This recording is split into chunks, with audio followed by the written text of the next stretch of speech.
गुरुचरणकमलेभ्यो नमः। श्रीमात्रे पितृचरणकमलेभ्यो नमः। श्रीवेदपुरुषाय नमः। श्रीपरब्रह्मणे नमः।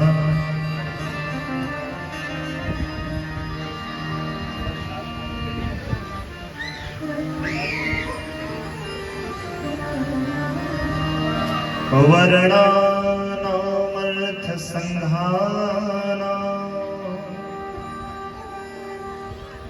रसानां छन्दसामपि मङ्गलानां च कर्तारौ वन्दे वाणी विनायकौ।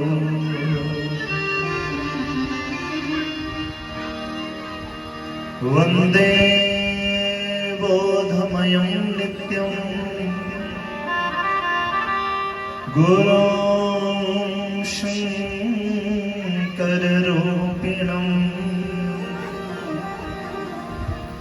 यमाश्रितो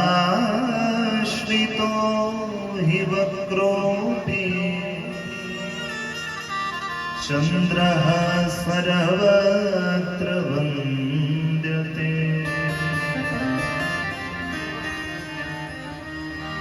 वंशी विभूषितकरं नवनीरदाभा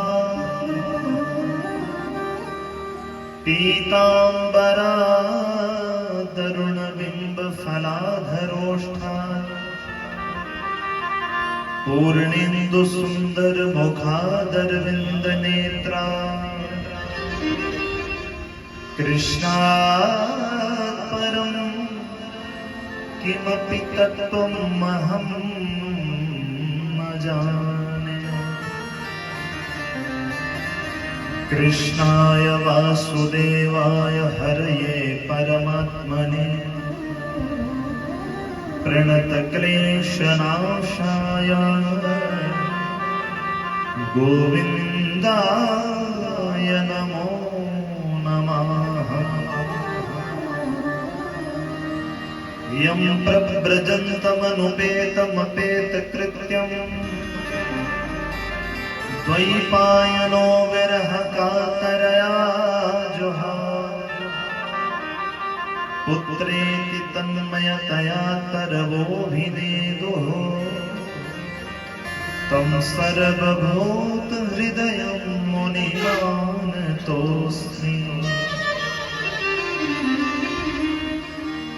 निगमकल्पतरोर्गलितं फलं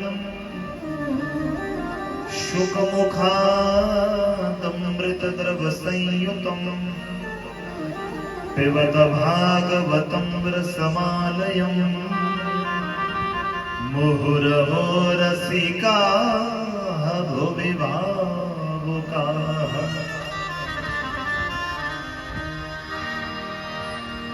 श्रीराधा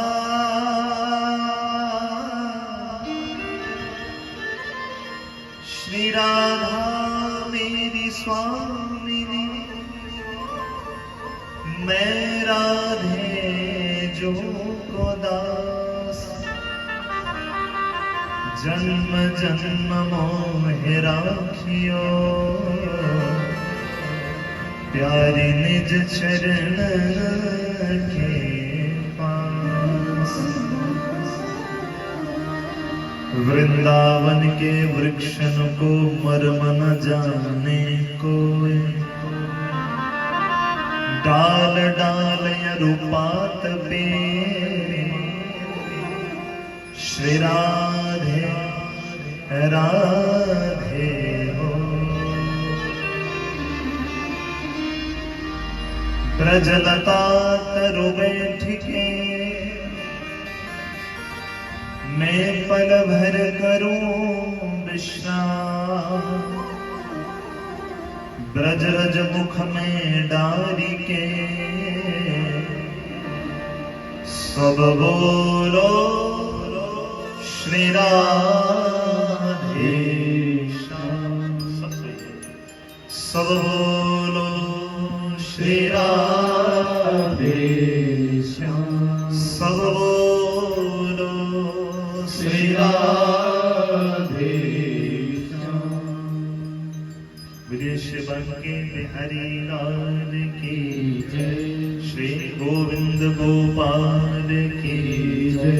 श्रीमद्भागवत महापुराण की जय। श्री सद्गुरुदेव भगवान की जय। श्री सत्य सनातन वैदिक धर्म की जय। श्री सर्वदेवमयी गौ माता की जय।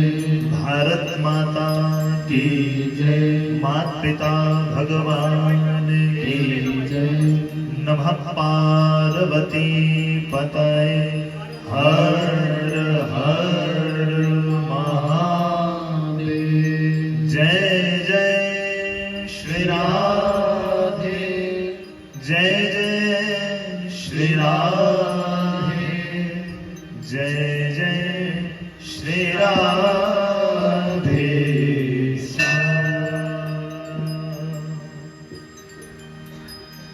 आओ भक्तजनों, कुछ समय के लिए अपने मन को भगवान के श्री चरणों में लगाते हुए, अपनी चित्त वृत्तियों को शांत करते हुए, इस पूरे वातावरण को शुद्ध करते हुए, कुछ समय के लिए अपने मन में भगवान का दिव्य स्वरूप धारण करके कुछ क्षणों के लिए भगवान के दिव्य पावन नाम का आश्रय लें और तदोपरांत भगवान की पतित पावनी कथा में हम सब लोग प्रवेश करें। बोलो श्री बांके बिहारी लाल की जय। गोविंद गोपाल की जय। श्री भक्तवत्सल भगवान की जय। आओ सब मिलके भाव श्रद्धा के साथ कहें। श्री कृष्ण गोविंद हरे मुरारी। हे नाथ नारायण वासुदेवा। आओ इस महामंत्र का आश्रय लेकर भगवान की दिव्य गाथा में प्रवेश करें। दोनों हाथ से ताली सेवा करते हुए कहें। श्री कृष्ण गोविंद हरे मुरारी। हे नाथ नारायण वासुदेवा। श्री कृष्ण गोविंद हरे मुरारी। हे नाथ नारायण वासुदेवा। श्री कृष्ण गोविंद हरे मुरारी। हे नाथ नारायण वासुदेवा। श्री कृष्ण गोविंद हरे मुरारी। हे नाथ नारायण वासुदेवा। हे नाथ नारायण वासुदेवा। हे नाथ नारायण वासुदेवा। हे नाथ नारायण वासुदेवा। हे नाथ नारायण वासुदेवा। हे नाथ नारायण वासुदेवा। हे नाथ नारायण वासुदेवा। श्री कृष्ण गोविंद हरे मुरारी। हे नाथ नारायण वासुदेवा। श्री कृष्ण गोविंद हरे मुरारी। हे नाथ नारायण वासुदेवा। श्री कृष्ण गोविंद हरे मुरारी। हे नाथ नारायण वासुदेवा। श्री कृष्ण गोविंद हरे मुरारी हे नाथ नारायण वासुदेव हे नाथ मेरी यही कामना है, हे नाथ मेरी यही कामना है, हे नाथ मेरी यही कामना है, हे नाथ मेरी यही कामना है, बोलो कभी नाम तुम्हारा, गुरु कभी नाम तुम्हारा, बोलो कभी नाम तुम्हारा, गुरु कभी नाम तुम्हारा, निष्काम होकर मैं दिन रात गाऊं, निष्काम होकर मैं दिन रात गाऊं, हे नाथ नारायण वासुदेवा, हे नाथ नारायण वासुदेवा, श्री कृष्ण गोविंद हरे मुरारी, हे नाथ नारायण वासुदेवा, कृष्ण गोविंद हरे मुरारी, हे नाथ नारायण वासुदेवा, श्री कृष्ण गोविंद हरे मुरारी, हे नाथ नारायण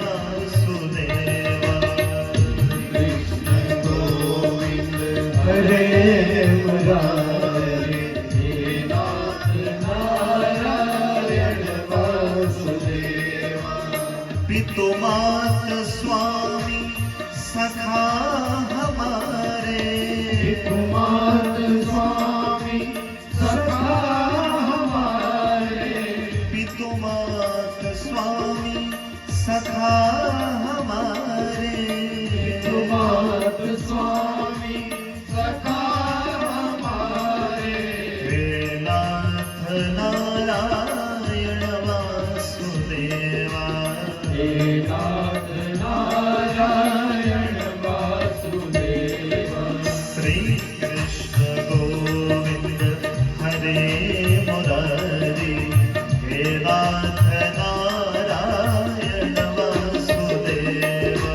श्री कृष्ण गोविंद हरे हे कृष्ण हे नाथ नारायण वासुदेवा, श्री कृष्ण गोविंद हरे मुरारी, हे नाथ नारायण वासुदेवा, श्री कृष्ण गोविंद हरे मुरारी, हे नाथ नारायण वासुदेवा, हे नाथ नारायण वासुदेवा, हे नाथ नारायण वासुदेवा, हे नाथ नारायण वासुदेवा, हे नाथ नारायण हाथ खोल के गाइए, राधे कृष्णा राधे कृष्णा राधे कृष्णा राधे कृष्णा,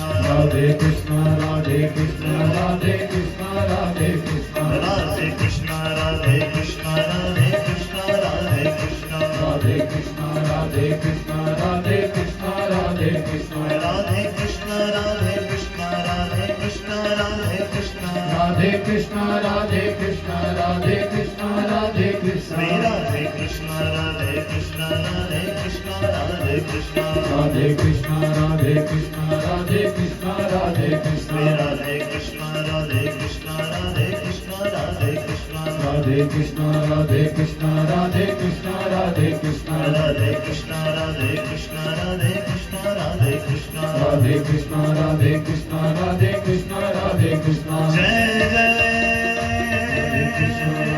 श्री राधे, राधे कृष्ण जय जय श्री राधे, राधे कृष्ण जय जय श्री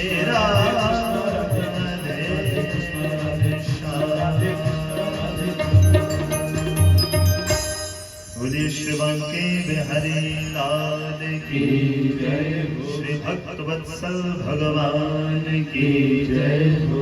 श्रीमद् भागवत महापुराण की जय हो।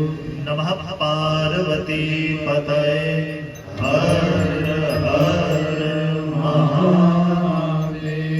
जय जय श्री राम, जय जय श्री राम, जय जय श्री राधे श्याम। परम मंगलमय परात्पर अखिलेश्वर अकारण करुणा वरुणालय भक्तवान छाह कल्पतरु तड़ित विनिंदित पीतांबर वरधारी जगत नियंता जगत पालन करता जगत संहार करता श्री बाल कुंद लाल जी के चरणों में हम सबका दंडवत प्रणाम, साष्टांग प्रणाम। भगवान की वांगमय प्रतिमूर्ति श्रीमद् भागवत जी को बारंबार हम सबका नमन प्रणाम। परम पूज्य प्रातः स्मरणीय श्री सद्गुरुदेव भगवान के चरणों में कोटिशः नमन प्रणाम। इस पुण्य पावन दिव्य स्थान के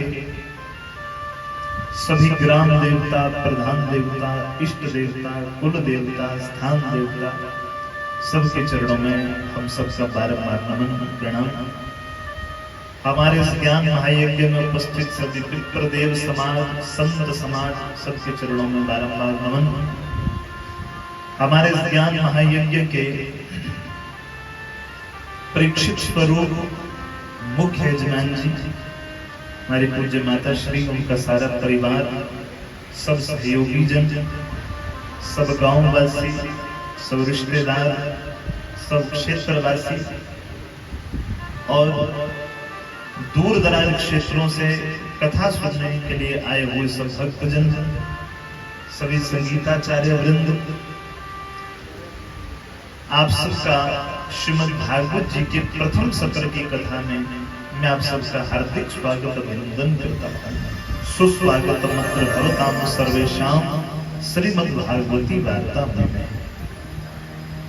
आओ भगवान की वो कथा जो कथा पतित से पतितात्मा का उद्धार करने वाली है, भगवान की वो कथा जो हृदय में भक्ति, ज्ञान और वैराग्य को जागृत करने वाली है, भगवान की वो कथा जो कथा हमारे हृदय में भगवान के प्रति प्रेम जगाने वाली है, प्रेम जागृत करने वाली है, ऐसी पतित पावनी कथा में हम सब लोग प्रवेश करने जा रहे हैं।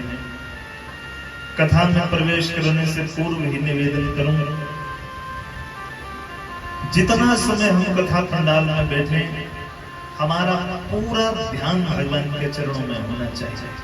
बोलो बांके बिहारी लाल की। पीछे तक आवाज ठीक आ रही है? सुनाई दे रहा है?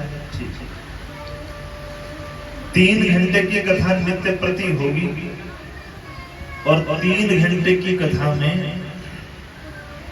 जब भी आप एक बार कथा पंडाल में आकर बैठ जाएं तो 3 घंटे तक कोई वार्तालाप न होने पाए। यदि आप अपने फोन साथ में लेकर आए हों तो या तो अपने अपने फोन स्विच ऑफ कर दें, और यदि स्विच ऑफ न कर पाए तो उनको साइलेंट मोड पे कर दें, ताकि हमारे कारण किसी दूसरे की कथा में विरोध न हो। बोलो श्री बांके बिहारी लाल की जय। कथा प्रारंभ करने से पहले ही निवेदन में इसलिए कर रहा हूं क्योंकि हमने कथा में एक सेवा प्रारंभ की है हर जगह पे। वो सेवा ये सेवा है कि कथा पंडाल जो है वो कथा पंडाल ही बन के रहे। अक्सर मैं कथाओं में देखता हूँ, यहाँ वक्ता कथा कह रहे हैं, बीच में कोई दौड़ रहा है, कोई यहाँ भाग रहा है, कोई वहां भाग रहा है, कोई बीच में गप्पे मार रहे हैं, कोई फोन चला रहे हैं। तो इसलिए मैं कथा प्रारंभ करने से पहले ही निवेदन कर दूं कि जब आप एक बार कथा पंडाल में आकर बैठ जाएं तो फिर 3 घंटे तक दत्त चित्त होकर भगवान की कथा को सुने। मैं आपको नियम नहीं बताऊंगा, जो भागवत जी का महात्म्य है उसमें सब लिखा है। कथा में बैठकर जो गप्पे मारते हैं उनकी क्या गति होती है, कथा पंडाल में बैठकर जो दूसरों की कथा भंग करते हैं उनकी क्या दशा होती है, ये सब कथा में लिखा है। इसलिए मैं नहीं चाहता कि जो पंडाल में आए उनकी कोई दुर्गति हो, उनको पुण्य की प्राप्ति होनी चाहिए। इसलिए जब आप एक बार कथा पंडाल में आकर बैठे तो दत्त चित्त होकर भगवान की कथा को सुने।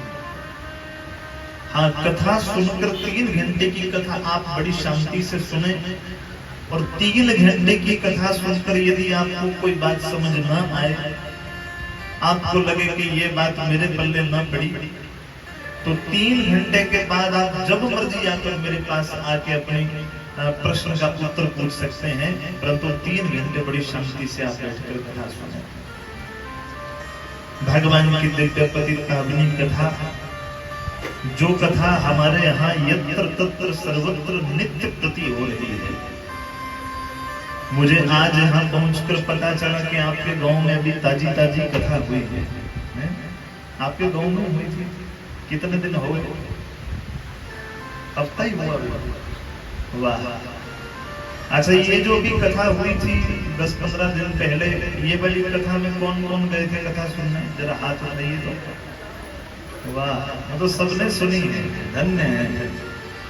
देखो मेरी माताओं बहनों, बार बार यदि कथा सुनने को मिल रही है ना, तो समझो इससे बड़ी कृपा भगवान की कोई दूसरी नहीं हो सकती। यदि बार बार कथा में जाने का मौका मिल रहा है तो इससे बड़ी कृपा कोई दूसरी नहीं हो सकती।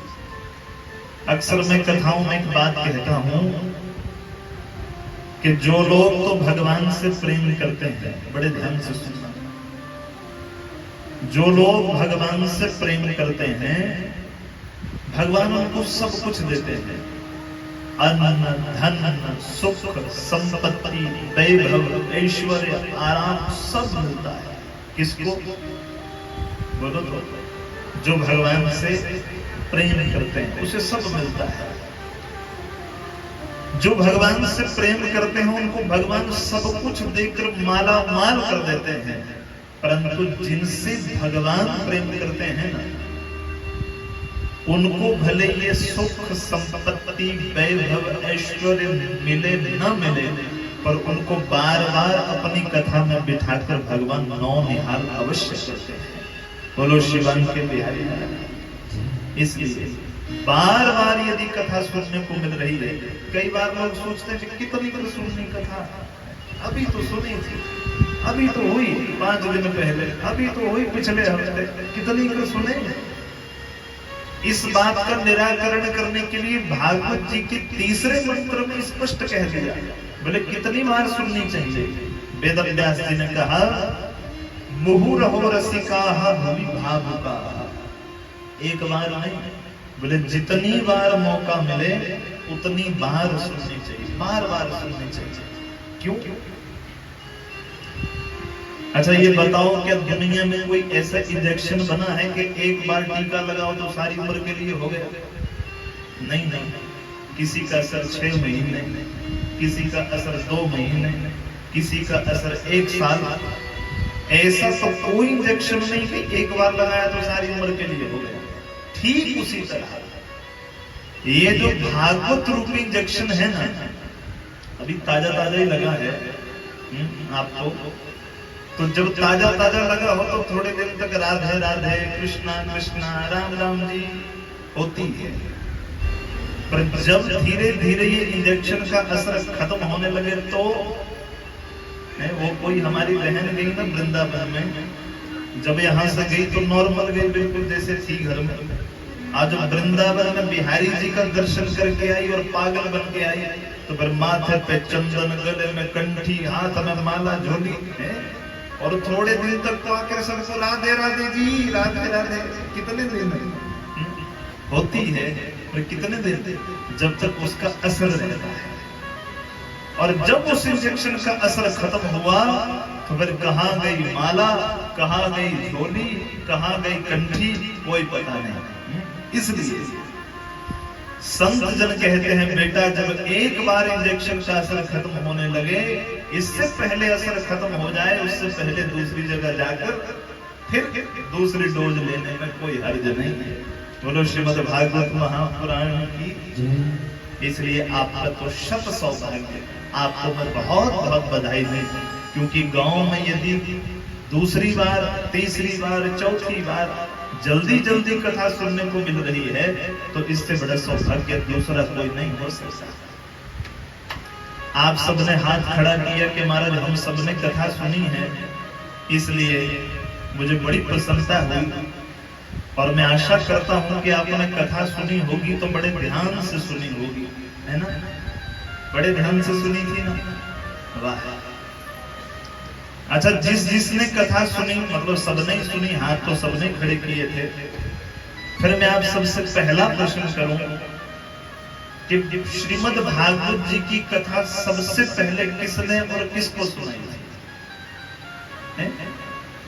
श्रीमद् भागवत जी की कथा सबसे पहले किसने और किसको सुनाई थी? कोई भी एनिमल? सुखदेव महाराज जी ने राजा परीक्षित को सुनाई थी। ऐसा कौन कौन मानते हैं, जरा हाथ उठाओ। नहीं, जिनको लगता, जो इस उत्तर के पक्ष में है कि सुखदेव जी ने राजा परीक्षित, वाह बहुत बढ़िया।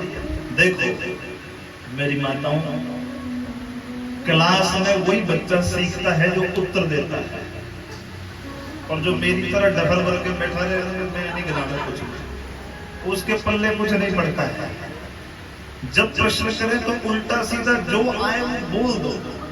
जब गलत होगा तो सही उत्तर मिलेगा, और सही होगा तो अच्छी बात है।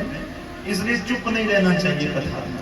ये वैसे वाली कथा नहीं कि मैं यहाँ के भाषण देके 3 घंटे चला जाऊं, आप चुपचाप बैठे सुनते रहे ना, मैं वैसे वाला वक्ता नहीं। 7 दिन यदि मैं कथा कह के जाऊं तो ज्यादा नहीं तो जो बिल्कुल बेसिक चीजें हैं ना वो सबको पता होनी चाहिए। और कोई उत्तर देना चाहे? श्रीमद् भागवत जी की कथा सबसे पहले किसने और किसको सुनाई थी? व्यास जी ने सुखदेव जी को सुनाई। बहुत बढ़िया, ये भी एक उत्तर है। और कोई कुछ कहना चाहे कि सूत जी ने शौनकादि ऋषियों को सुनाई थी? और कोई कुछ कहना, उत्तर देना चाहे? वाह। अच्छा, एक बात कहूं, मेरे को विश्वास हो गया कि आपने कितने ध्यान से कथा सुनी थी। बोलो श्रीमद् भागवत महापुराण की। मुझे विश्वास हो गया कि आप सबने कथा तो सुनी है और इतने ध्यान से सुनी है कि आपको सब पता है। पहले प्रश्न से मेरा उत्तर क्लियर हो गया।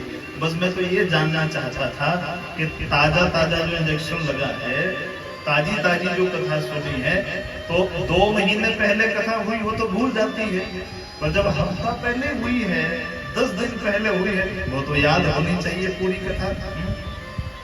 अच्छा सुनो, मुझे पता है कि कोई कहेगा कि सुखदेव जी ने राजा परीक्षित को सुनाई थी, कोई कहेगा ना ना ना ना महाराज व्यास जी ने सुखदेव जी को सुनाई थी, कोई कहेगा ना ना ना ना महाराज सूत जी ने शौनकादि ऋषियों को पहले सुनाई थी। अरे सुखदेव जी ने राजा परीक्षित को कथा तो कलयुग में सुनाई, तो क्या कलयुग से पहले कथा नहीं थी? भागवत जी के बीच में है द्वापरे समन प्राप्ते। द्वापर में तो श्री वेदव्यास जी ने लिखी थी, तो श्री वेदव्यास जी को किसने सुनाई? अच्छा, तो जो मर्जी बोलते जाओ, बीच में आप कुछ ना कुछ तो आटा साटा लगा के कोई ना कोई तो उत्तर निकल ही जाएगा। तो सुनो ध्यान से। हम कहते हैं कि सुखदेव जी ने राजा परीक्षित को सुनाई, पर सुखदेव जी को किसने सुनाई? श्री वेदव्यास जी ने पढ़ाई। तो श्री वेदव्यास जी को किसने सुनाई? श्री वेदव्यास जी को किसने सुनाई थी? नहीं मालूम। श्री वेदव्यास जी को कथा सुनाई श्री नारद जी ने, और नारद जी को कथा किसने सुनाई थी? नारद जी के पिता ब्रह्मा जी ने, और ब्रह्मा जी को कथा किसने सुनाई थी? ब्रह्मा जी को कथा सुनाई थी स्वयं भगवान श्री हरि नारायण भगवान। बोलो श्रीमद् भागवत महापुराण की। तभी मैंने कहा कि मेरा पहले प्रश्न से उत्तर क्लियर हो गया कि आपने कितने ध्यान से कथा सुनी है। अब वो तो 7 दिन के तो ये जाने ना पाए, बड़े ध्यान से कथा सुनी। आगे से कोई प्रश्न करे कि सबसे पहले कथा किसने और किसको सुनाई थी, तो उत्तर क्या होगा? बोलो जोर से। भगवान श्री हरि नारायण ने ब्रह्मा जी को कथा सुनाई सबसे पहले। और ये वर्णन आता है श्रीमद् भागवत जी के 3रे स्कंध में। कब कथा सुनाई थी? भागवत जी के 3रे स्कंध में जब सृष्टि निर्माण की बात आती है, ब्रह्मा जी प्रकट कहां से हुए थे? भगवान के नाभि कमल से। और जब पहली बार ब्रह्मा जी के नेत्र खुले तो चारों ओर पानी पानी देखा। ब्रह्मा जी सोचे कि प्रभु मेरे को बनाने वाला कौन, किसने मुझे बनाया होगा? चारों ओर देखा, कोई नजर ना आया। तो ब्रह्मा जी को आकाशवाणी हुई, ब्रह्मा जी यदि ये जानना चाहते हो कि तुम्हें किसने बनाया तो तप करो। ब्रह्मा जी ने तप किया तो भगवान श्री हरि नारायण प्रकट हुए। और भगवान श्री हरि नारायण से ब्रह्मा जी ने प्रश्न किया था, प्रभु ये सारा संसार किसने बनाया? भगवान ने कहा मैंने बनाया। बोले प्रभु इस संसार से पहले कौन था? बोले मैं था। बोले जब संसार नहीं रहता तो कौन रहता है? बोले मैं रहता हूं। जिस समय भगवान श्री नारायण ने ब्रह्मा जी को ज्ञान दिया, उस समय इस कथा के 4 ही मंत्र हुआ करते थे। कितने मंत्र थे? 4 श्लोक। भगवान ने ब्रह्मा को कितने श्लोक दिए थे? 4। और यही 4 मंत्र ब्रह्मा जी ने नारद जी को दिए थे। यही 4 मंत्र नारद जी ने श्री वेद व्यास जी को दिए थे। और 4 मंत्र देकर श्री वेद व्यास जी को नारद ने कहा था, ऐ वेद व्यास जी इन 4 मंत्रों का विस्तार करो। फिर 4 के कितने बन गए? कितने मंत्र हैं भागवत जी के? कितने श्लोक हैं श्रीमद् भागवत जी के? पूरे 18,000। कितने श्लोक हैं? 18,000। अब ऐसा करिए कृपा करके ये वाली कथा बड़े ध्यान से सुनना। पीछे वाला नॉलेज मुझे बहुत कम लग रहा है। अपने धर्म ग्रंथों का ज्ञान होना परम आवश्यक है। ऐसा नहीं कि 3 घंटे तालियां बजा के घर चले गए, उसको कथा नहीं कहते मेरी माताओं। कथा का अर्थ है कि कथा से हमें ज्ञान जागृत करना है। ज्ञान भागवत जी के महात्म्य में ज्ञान वैराग्य सोए हुए हैं। और ज्ञान वैराग्य जो सोए हैं उनको जगाने के लिए तो कथा हुई।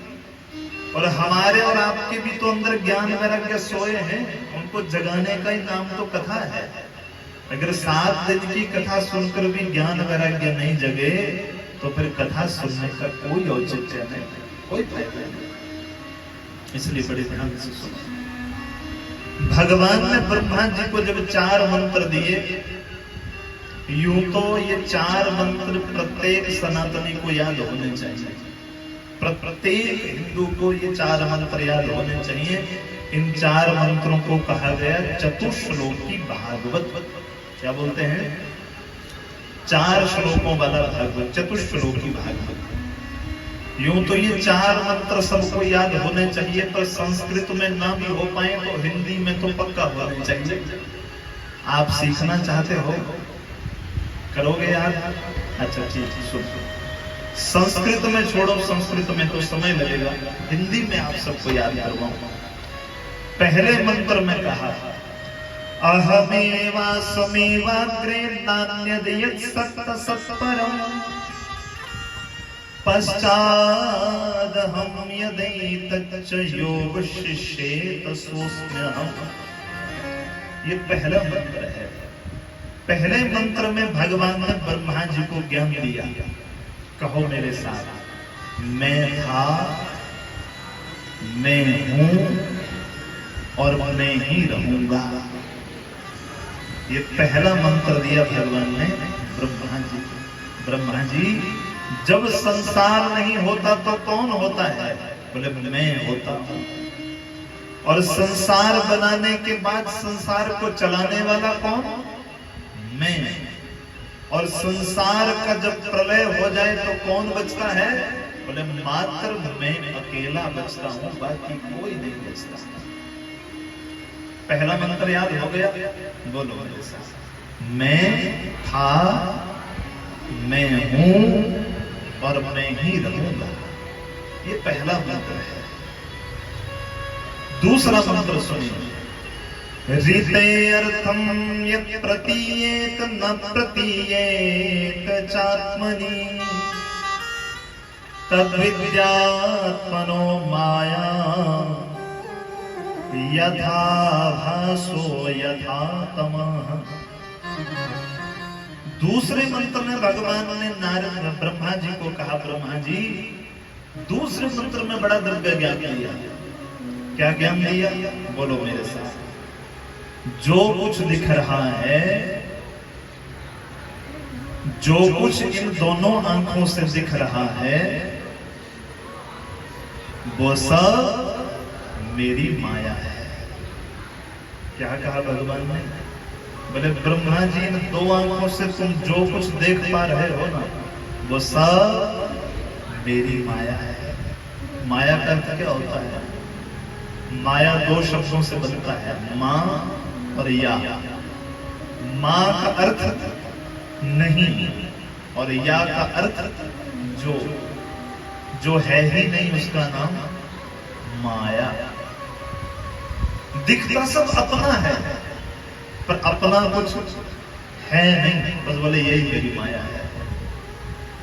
बड़े बड़े कोठियां बंगले मकान बनाकर हम सोचते हैं भाई जी किसका है? मेरा। क्या बोलते हैं? मेरा है। बड़ी महंगी गाड़ी लेकर आए, किसकी है? जी मेरी है। जब तक जीते रहते हैं तो किसी को हाथ नहीं लगाने देते। ना ना ना, मेरी है। सोचो संसार में इतनी इतनी जमीन के लिए हम दूसरे का सिर फाड़ने के लिए तैयार हो जाते हैं। सोचो क्या वो जमीन हमारे साथ जाती है? क्या हमारे बाप दादा परदादा लकर दादा साथ लेकर गए तो क्या हम ले पाएंगे? ब्रह्मा जी, इन दो आंखों से तुम जो देख पा रहे हो वो सब मेरी माया है। ये दूसरा मंत्र याद हो गया? कल मैंने चारों पूछने हैं। पहला मंत्र मैं था, मैं हूं और मैं ही रहूंगा। दूसरा मंत्र इन आंखों से जो कुछ देख पा रहे हो वो सब मेरी माया है। तीसरा मंत्र, तीसरे मंत्र में कहा यथा महन्ति भूतानि भूतेषु वचिष्वनु प्रविष्टान्य प्रविष्टानि तथा तेषु न तेष्वहम्। तीसरे मंत्र में भगवान ने कहा ब्रह्मा जी कहो मैं, बोलो, सबके भीतर विराजमान रहता हूं या सब मेरे ही रूप है। ब्रह्मा जी या तो ये समझ लो कि इन सब के अंदर मैं बैठा हूं, या फिर ये समझ लो कि ये जितने हैं वो सब मेरा ही रूप है। इसलिए तो संत श्री तुलसीदास जी ने लिख दिया था मंगलाचरण के अंत में, पूरा मंगलाचरण लिखा श्री रामचरितमानस जी का, और अंत में लिख दिया सिया राम मैं सब जग जानी करम प्रणाम जोर जुग पानी। ये जितने बैठे हैं ये कोई साधारण नहीं, मेरे लिए कोई यहाँ माताएं बहनें भाई बुजुर्ग नहीं, मेरे लिए सब यहाँ मेरे नारायण बैठे हैं, मेरे लिए सब यहाँ मेरे प्रभु श्री राम बैठे हैं, यहाँ मेरे लिए सब मेरे प्रभु श्री राधा कृष्ण बैठे हैं और दूसरा कोई नहीं। बस ये बात समझ लेना, और इतनी बात समझ में आ जाए तो समझो दुनिया का झगड़ा ही खत्म हो गया। इतनी बात यदि पल्ले पड़ जाए कि ये सब कौन है? भगवान। क्या है? ये जो मेरा पड़ोसी है ये कौन है? बोलो तो भगवान इतना समझा गया तो झगड़ा ही खत्म हो गया। इतनी बात जो समझ आ जाए कि पड़ोसी भगवान है तब तो सारी हेरा फेरी खत्म हो जाए, तब तो सारा लड़ाई झगड़ा ही खत्म हो जाए। सबसे बड़ी तो समस्या ये समझने में उम्र बीत गई कि हमने मंदिर में रखी पत्थर की मूर्तियों को तो रोज जाकर घी और तेल जाकर शहर जाकर चुपड़ा खूब, पर जो मूर्तियां भगवान ने स्वयं अपने हाथों से बनाई उनसे हमने कभी जीवन में प्रेम नहीं किया। बस मात्र यही एक कारण है कि हमें भगवान नहीं मिलते हैं।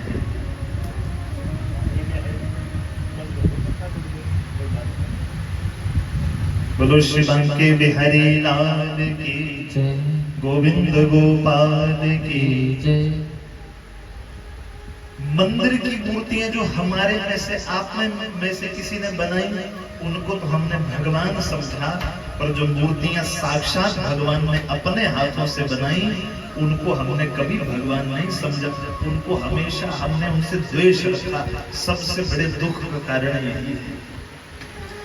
मेरे गुरुदेव भगवान कहते हैं, बेटा तुम मंदिर में जाकर कभी जीवन में तुम्हें जल चढ़ाने का मौका ना भी मिले ना तो कोई बात नहीं, पर ये जो संसार में भगवान की बनाई मूर्तियां हैं ना, यदि इनसे तू प्रेम करना सीख गया, इनके दुख दर्द को बांटना सीख गया, तो फिर तू मंदिर ना भी गया तो कोई बात नहीं, तुझे फिर भी भगवान मिलेगा ही मिलेगा, 100% मिलेगा। गुरु श्री बांके बिहारी लाल की। तीसरे मंत्र में भगवान ने कहा, ब्रह्मा जी बस ये बात समझ लो कि इन सब के भीतर मैं विराजमान हूँ। ये जितनी मूर्तियां हैं वो सब मेरा ही स्वरूप है। ये तीसरा मंत्र।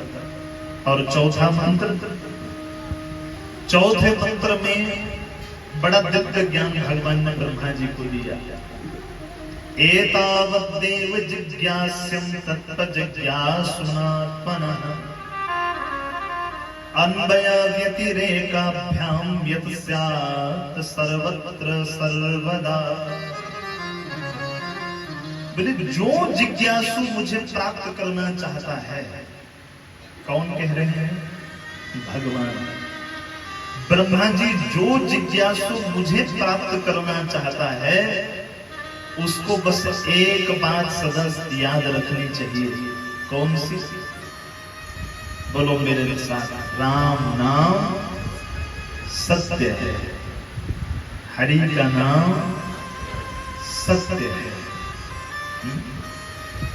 पता सबको है कि राम का ही नाम सत्य है, पर मानने में उम्र बीत जाती है। पता सबको है। अच्छा, कभी इस बात का ट्रायल करना हो तो आपकी रिश्तेदारी में जब किसी का ब्याह शादी हो, किसी के बेटे का ब्याह हो, बेटी का ब्याह हो, तो फिर बढ़िया लड्डू का डब्बा लेके जाना 1 किलो का, उसके ऊपर बढ़िया शगन का लिफाफा, उसके बीच में खूब सारी दक्षिणा डाल के, और फिर जाके डब्बा उनके हाथ में थमाना, फिर कहना पेंधी राम नाम सत्य है। फिर मैं बोलता हूं जितनी आपने दक्षिणा दी उसकी 4 गुना ज्यादा मिलेगी वापसी में। नहीं, 1 किलो का डब्बा लेके जाओ तो 2 किलो जरूर वापस मिलेगा। और बोले कि मूर्ख, तुझे आज ही बोलना था, मेरे तो बेटे की शादी लगी है, ब्याह लगा है, तू बोल रही है राम नाम सत्य। सोचो हमारी मानसिकता। घर के अंदर कोई छोटा बच्चा मम्मी के पास आकर कह रहे मम्मी राम नाम सत्य, तो मम्मी जो थप्पड़ मार देती है, मूर्ख हो गया है। ये बच्चा अंदर नहीं बोलते, तब बोलते हैं जब किसी को लेके जाते हैं शमशान घाट, अंदर नहीं बोलते। सोचो हमारी मानसिकता। पता सबको है राम नाम ही सत्य है। छोटे से छोटे बच्चे को भी पता है राम नाम सत्य है, पर मानने में उम्र बीत गई, मानने में जीवन खत्म हो गया। इसलिए चौथा जो मंत्र है, चौथे मंत्र में भगवान ने ज्ञान दिया, ब्रह्मा जी जो जिज्ञासु मुझे प्राप्त करना चाहता हो उसे बस एक बात सदा याद रखनी चाहिए, संसार में सब झूठा है, सच्चा है तो मात्र मेरा नाम। सच्चा है तो राम का नाम, सत्य यदि कुछ है तो हरि का नाम। याद हो गए चारों मंत्र, पक्की बात है ना? अब तो नहीं भूलेंगे कभी, तो फिर कल परीक्षा ले लेंगे कल की कथा में। ये 4 मंत्र दिए नारायण भगवान ने ब्रह्मा जी को, और ब्रह्मा जी ने यही 4 मंत्र दिए नारद जी को, नारद जी ने यही 4 मंत्र दिए श्री वेदव्यास जी को, और श्री वेदव्यास जी को कहा श्री वेदव्यास जी इन 4 मंत्रों का विस्तार करो, भगवान की लीला का संवरण करो, वहां भगवान की दिव्य लीलाओं का लेखन करो, गायन करो। तो 4 मंत्रों का विस्तार करते करते कितने मंत्र बन गए? 18,000 मंत्र बन गए श्रीमद् भागवत जी के। तो किसी ने श्री वेदव्यास जी से प्रश्न किया, बोले महाराज जब 4 से ही काम चल रहा था, जब 4 से ही काम चल रहा था तो फिर इतना बड़ा ग्रंथ बनाने की काय को जरूरत पड़ गई? जब 4 को ही चतुश्लोकी भागवत कहा जा रहा था तो 4 का विस्तार करके इतना बड़ा ग्रंथ बनाने की जरूरत क्या पड़ गई? कलयुग के लोगों के पास तो वैसे टाइम नहीं है, फिर इतने बड़े ग्रंथ को कौन पढ़ेगा, कौन सुनेगा? बोले सुनो, ये बात ठीक है कि भगवान ने तो 4 ही मंत्र दिए थे। आपको मैं व्याकरण की दृष्टि से बताऊं ना, भागवत नाम पता क्यों पड़ा है? क्यों पड़ा है? इस ग्रंथ का नाम कुछ और भी तो रख सकते थे, भागवत ही नाम क्यों रखा? आपको लोग आज तक समझाते आए कि भक्ति, ज्ञान, वैराग्य, तप, चारों का मिलन भागवत, पर नाम भागवत ही क्यों रखा? क्योंकि व्याकरण कहता है भगवता प्रोक्तम इति भागवतम, जो साक्षात भगवान के मुख से निकला उसका नाम क्या है? भागवत। भगवता प्रोक्तम भगवता दत्तम इति भागवतम, जो भगवान ने स्वयं अपने मुख से हमें प्रदान किया उसका नाम भागवत है। अच्छा, भगवान ने जब भागवत दिया तो 4 मंत्र दिए, क्यों?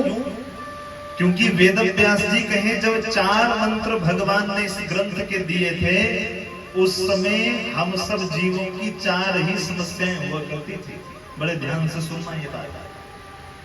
भगवान ने जब 4 मंत्र दिए तो समस्याएं भी 4 ही थी। कौन कौन सी?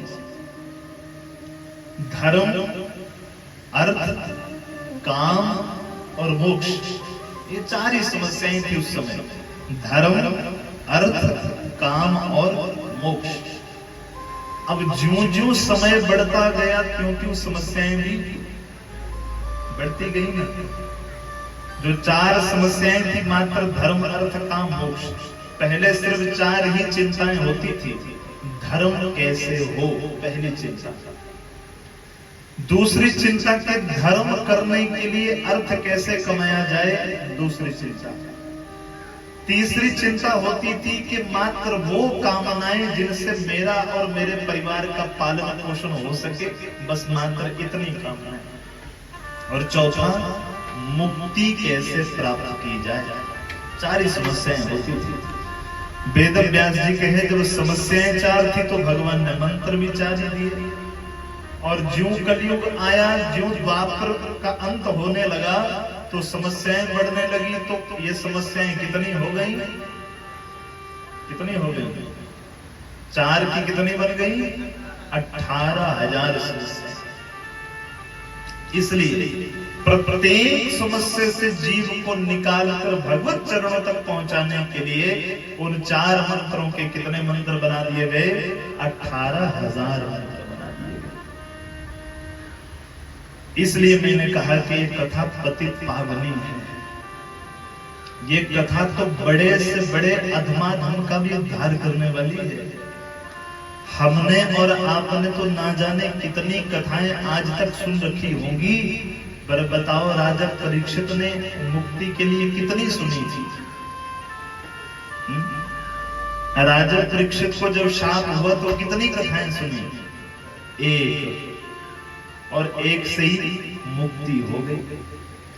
और हमने और आपने कितनी सुन रखी होंगी? 50-100 से तो आंकड़ा पार ही होगा। पर बस कमी कहां आई कि राजा परीक्षित ने जो सुना उसको अपने जीवन में धारण कर लिया, और हमने यहाँ से सुना और वहां से।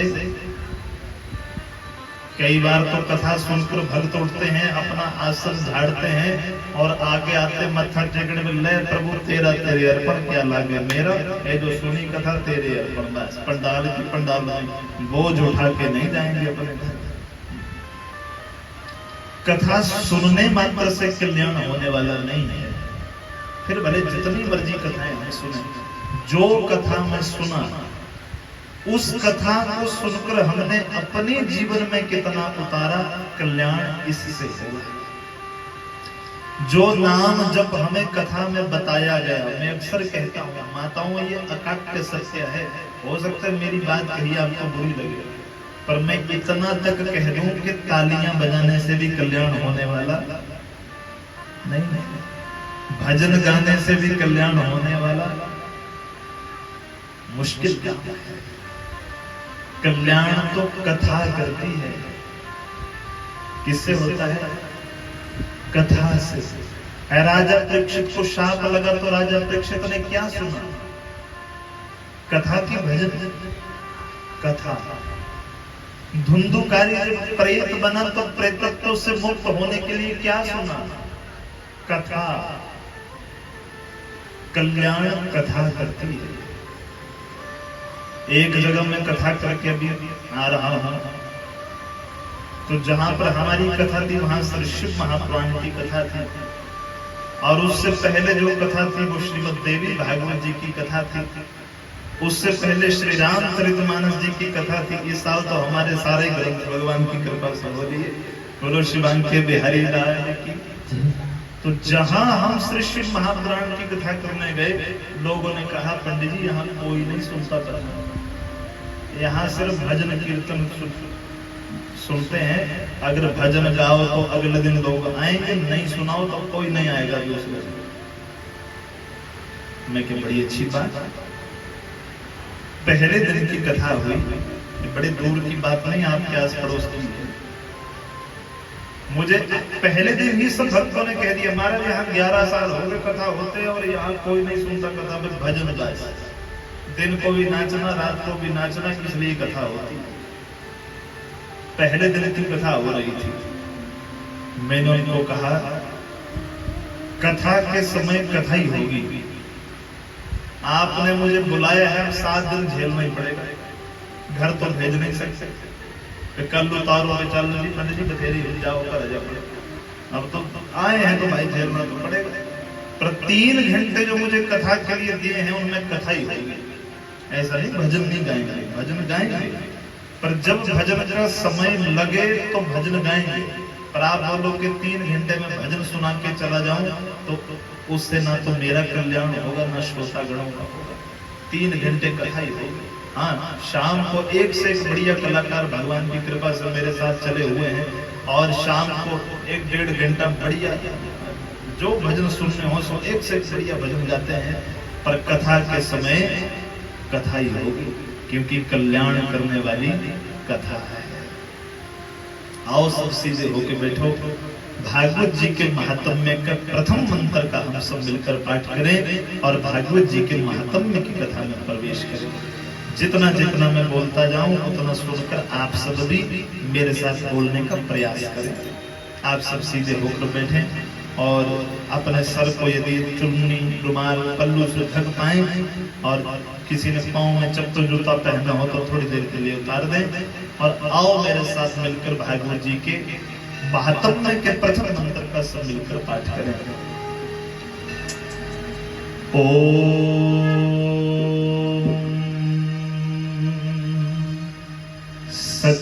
सच्चिदानंद रूपाय सच्चिदानंद रूपाय विश्वोत्पत्त्यादिहेतवे विश्वोत्पत्त्यादिहेतवे तापत्रय विनाशाय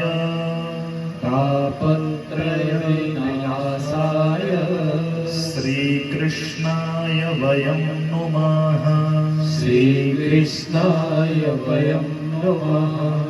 सच्चिदानंद रूपाय सच्चिदानन्दरूपाय विश्वोत्पत्त्यादिहेतवे विश्वोत्पत्त्यादिहेतवे तापत्रय विनाशाय तापत्रयविनाशाय श्रीकृष्णाय वयं नुमः श्रीकृष्णाय वयं नमः श्रीकृष्णाय वयं नुमः श्रीकृष्णाय वयं नमः श्रीकृष्णाय वयं नुमः श्रीकृष्णाय वयं नमः गुरु सच्चिदानंद भगवान की जय। देखिए बड़े ध्यान से सुनिए। प्रथम मंत्र जिसका हमने पाठ किया भागवत जी के महात्म्य में, अभी भागवत जी की मूल कथा प्रारंभ नहीं हुई। भागवत जी की कथा के प्रारंभ में भागवत जी के महात्म्य की कथा है जो श्री पद्म पुराण से लिया गया है। और महात्म्य के बीच में वर्णन है कि भागवत जी की कथा क्या करती है, भागवत जी की कथा किसको सुननी चाहिए, भागवत जी की कथा किसको नहीं सुननी चाहिए, भागवत जी की कथा कब सुननी चाहिए, कैसे सुननी चाहिए, भागवत जी की कथा करवाने के नियम क्या है, ये सब भागवत जी के महात्म्य में वर्णन है। पहले मंत्र में कहा गया श्री कृष्णाय वयं नमः, मैंने हम सब भगवान को प्रणाम करते हैं। और अकेला कृष्णाय वयं नमः नहीं, श्री कृष्णाय मैंने श्री सहिताय कृष्णाय वयं नमः, मैंने श्री जी किसे कहते हैं, श्री राधा रानी जी के संग भगवान श्री कृष्ण को हम प्रणाम करते हैं। बोले कौन से वाले भगवान को प्रणाम कर रहे हैं, बोले सुनो कैसे भगवान, जो सच्चिदानंद रूपाय, जो भगवान सत्य घन चित्त घन आनंद घन है। सच्चिदानंद आपने सुना है ना, सच्चिदानंद भगवान। तो सच्चिदानंद तीन शब्दों से मिलकर बनता है, सत्य चित्त और आनंद। सत्य घन का अर्थ क्या है, जो मात्र भगवान एक सत्य है, उनके सिवा कोई दूसरा सत्य नहीं, उनको कहा गया सत्य घन। चित्त घन का अर्थ वो भगवान जो अपने ही प्रकाश से प्रकाशित होने वाले हैं, उनको चित्त घन कहते हैं।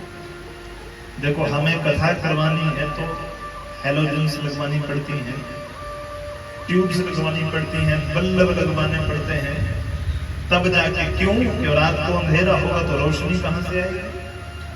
परंतु भगवान को किसी से प्रकाश मांगने की आवश्यकता नहीं होती।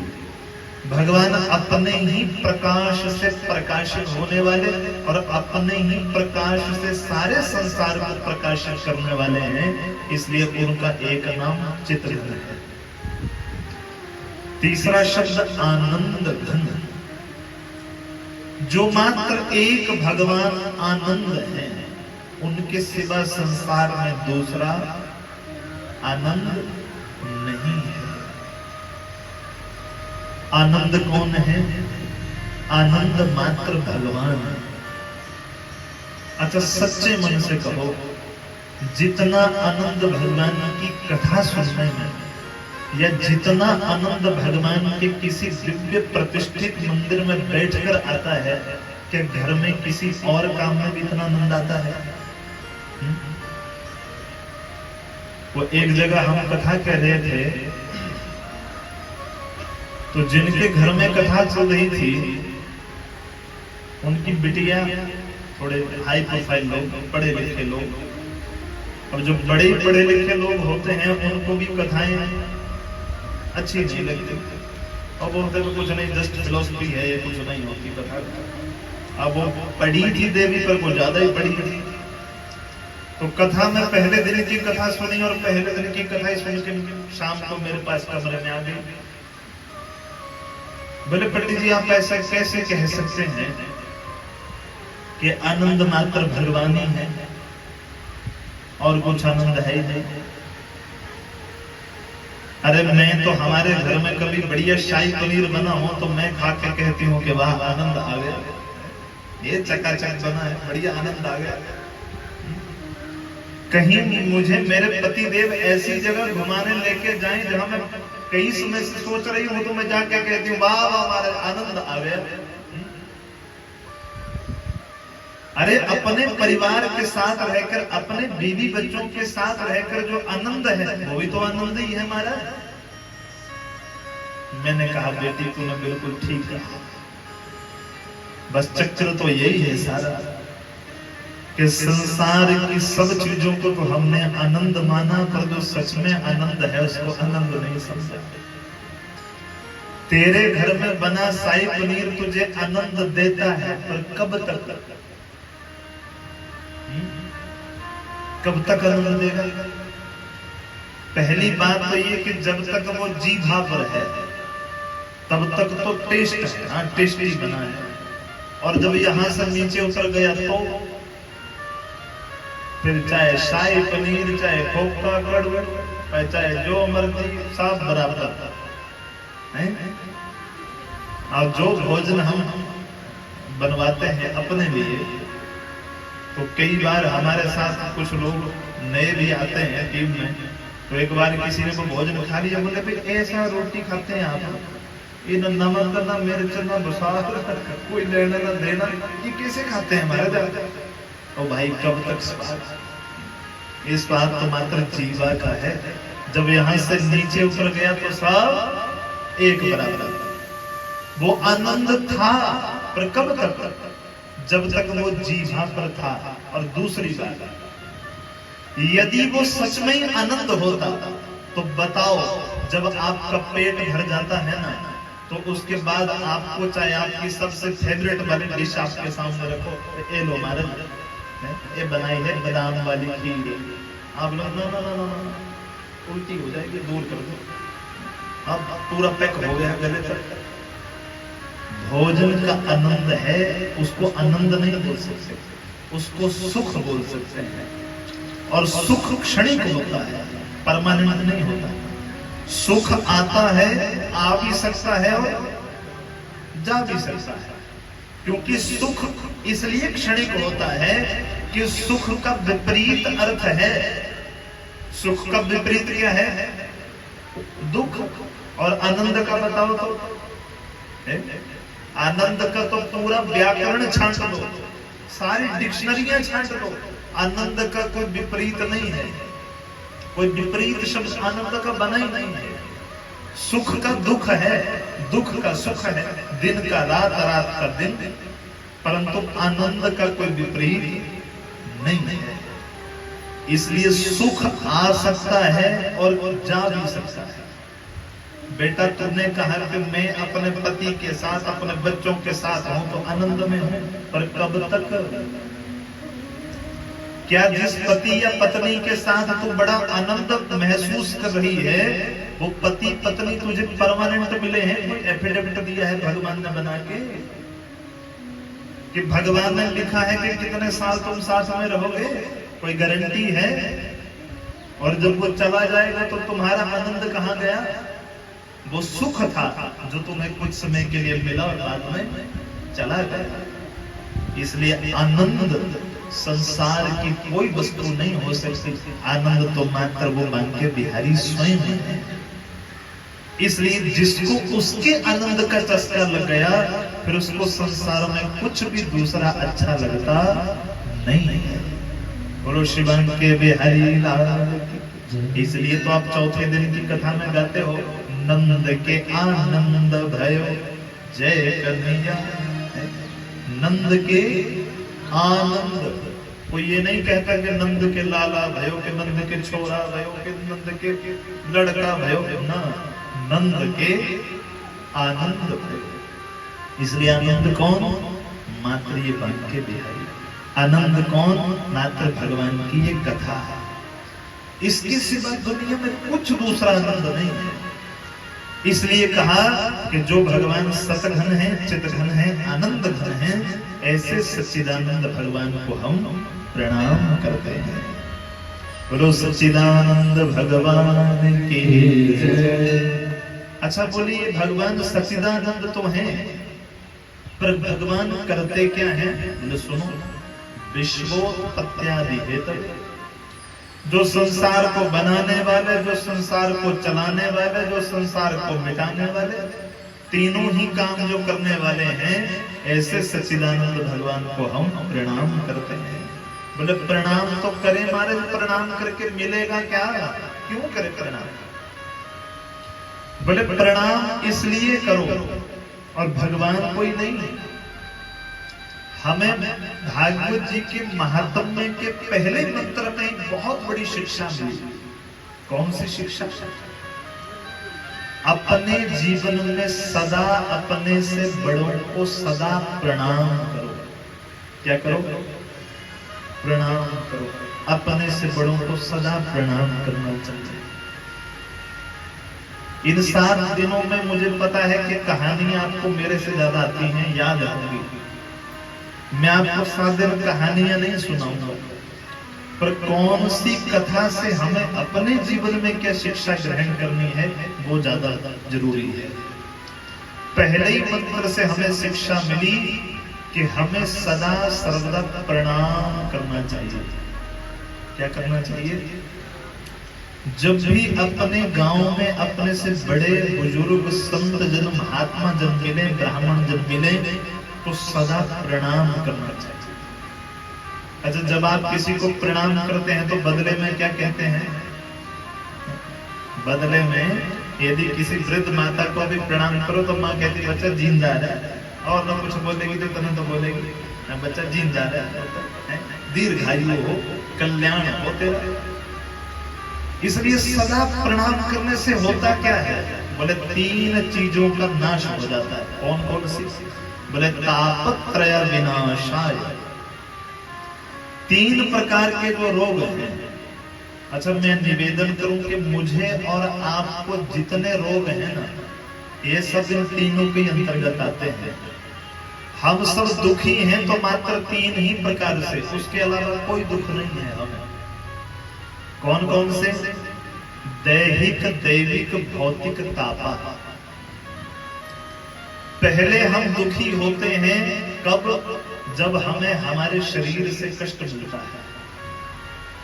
कभी मेरी किडनी ने काम करना कम कर दिया, कभी मेरे हृदय ने काम करना कम कर दिया, कभी कान का दर्द, नाक का दर्द, दांत का दर्द, आंख का दर्द। शरीर से जो कष्ट मिला उसको क्या कहते हैं? दैहिक ताप। एक होता है दैविक ताप। दैविक ताप कौन सा होता है?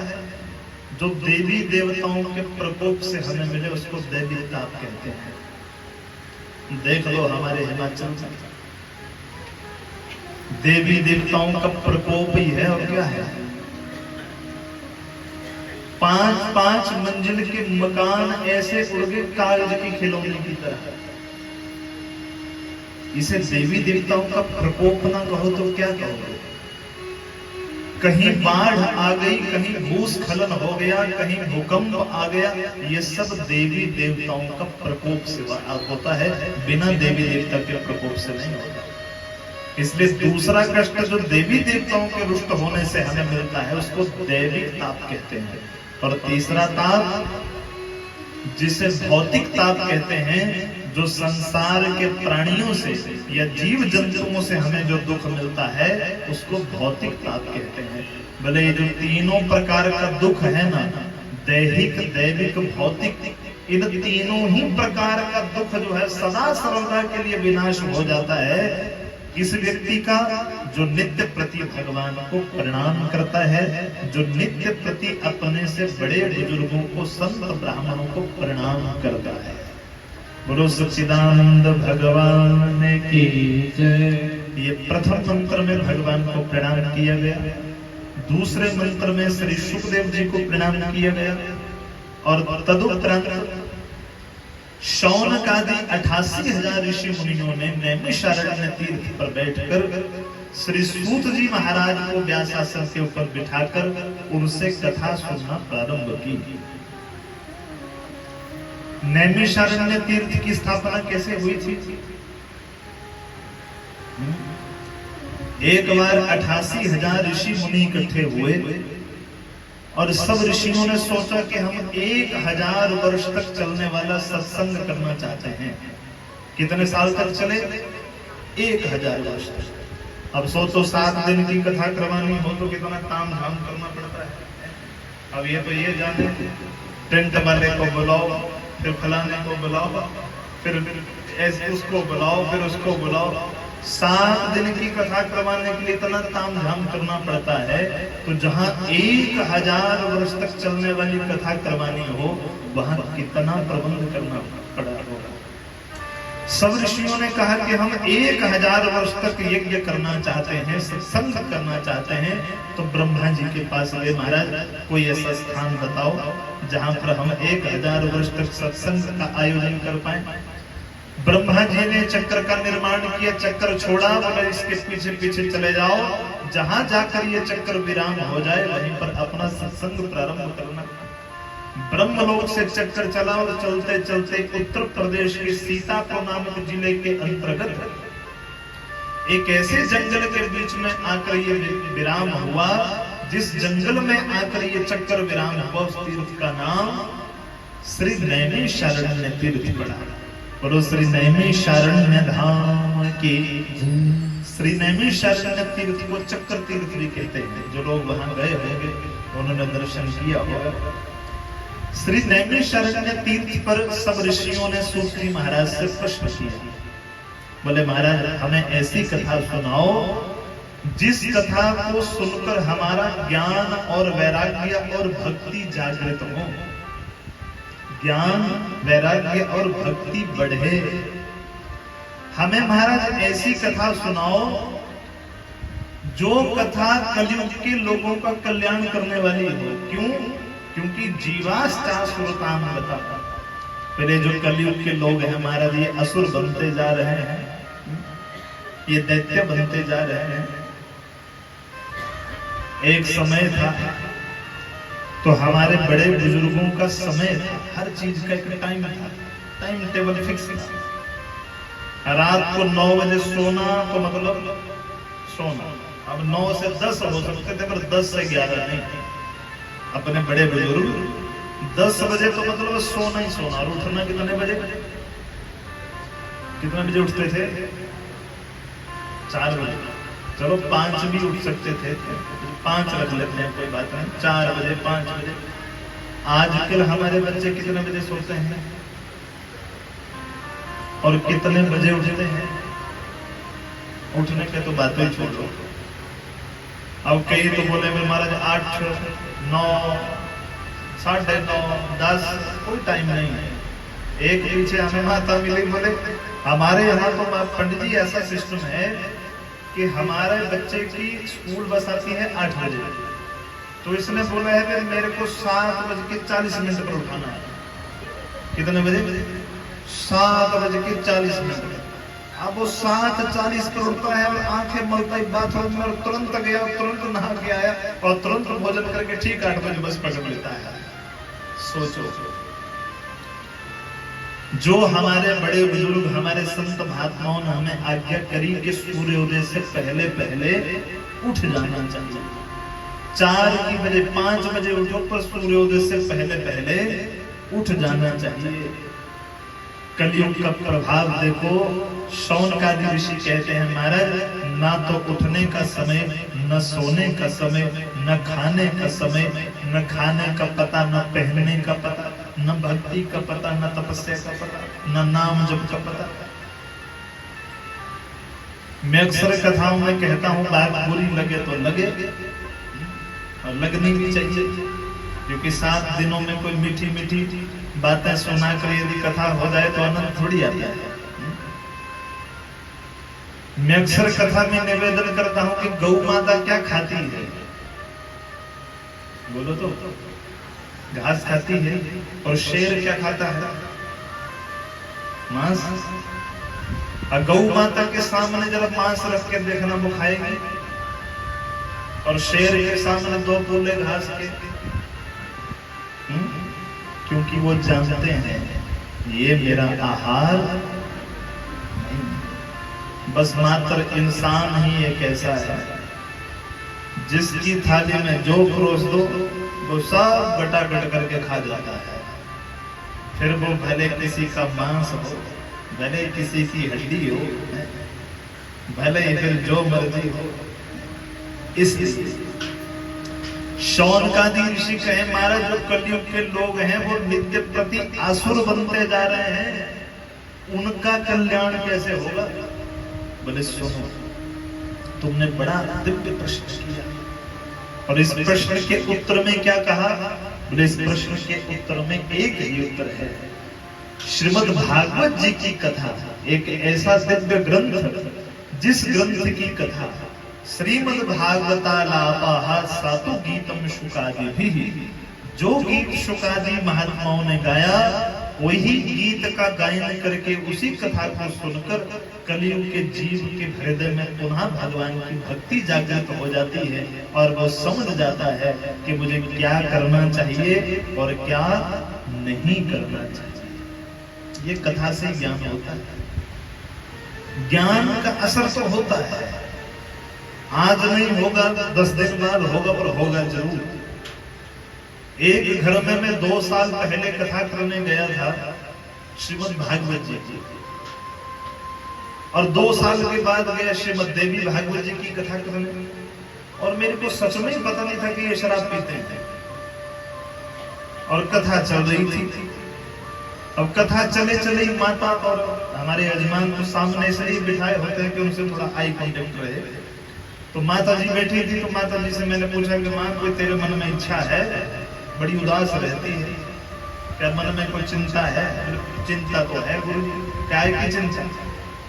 बोले चिंता तो ये है कि इनसे आप निवेदन कर दो भाई, आप बाहर मत पी के आने, घर में चाहे आप शाम को आके पी लिया करो, पर बाहर नहीं पीने होना पंडित जी पे गलत लग।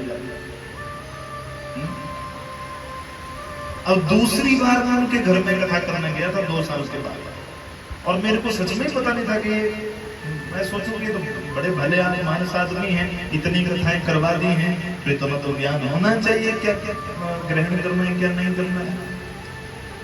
और दूसरी बार जब कथा हुई तो वो, हालांकि वो आर्मी से रिटायर्ड थे, ऐसे लोगों को समझाना बताना थोड़ा मुश्किल होता है, ये लोग अपने जरा रूल के पक्के होते हैं।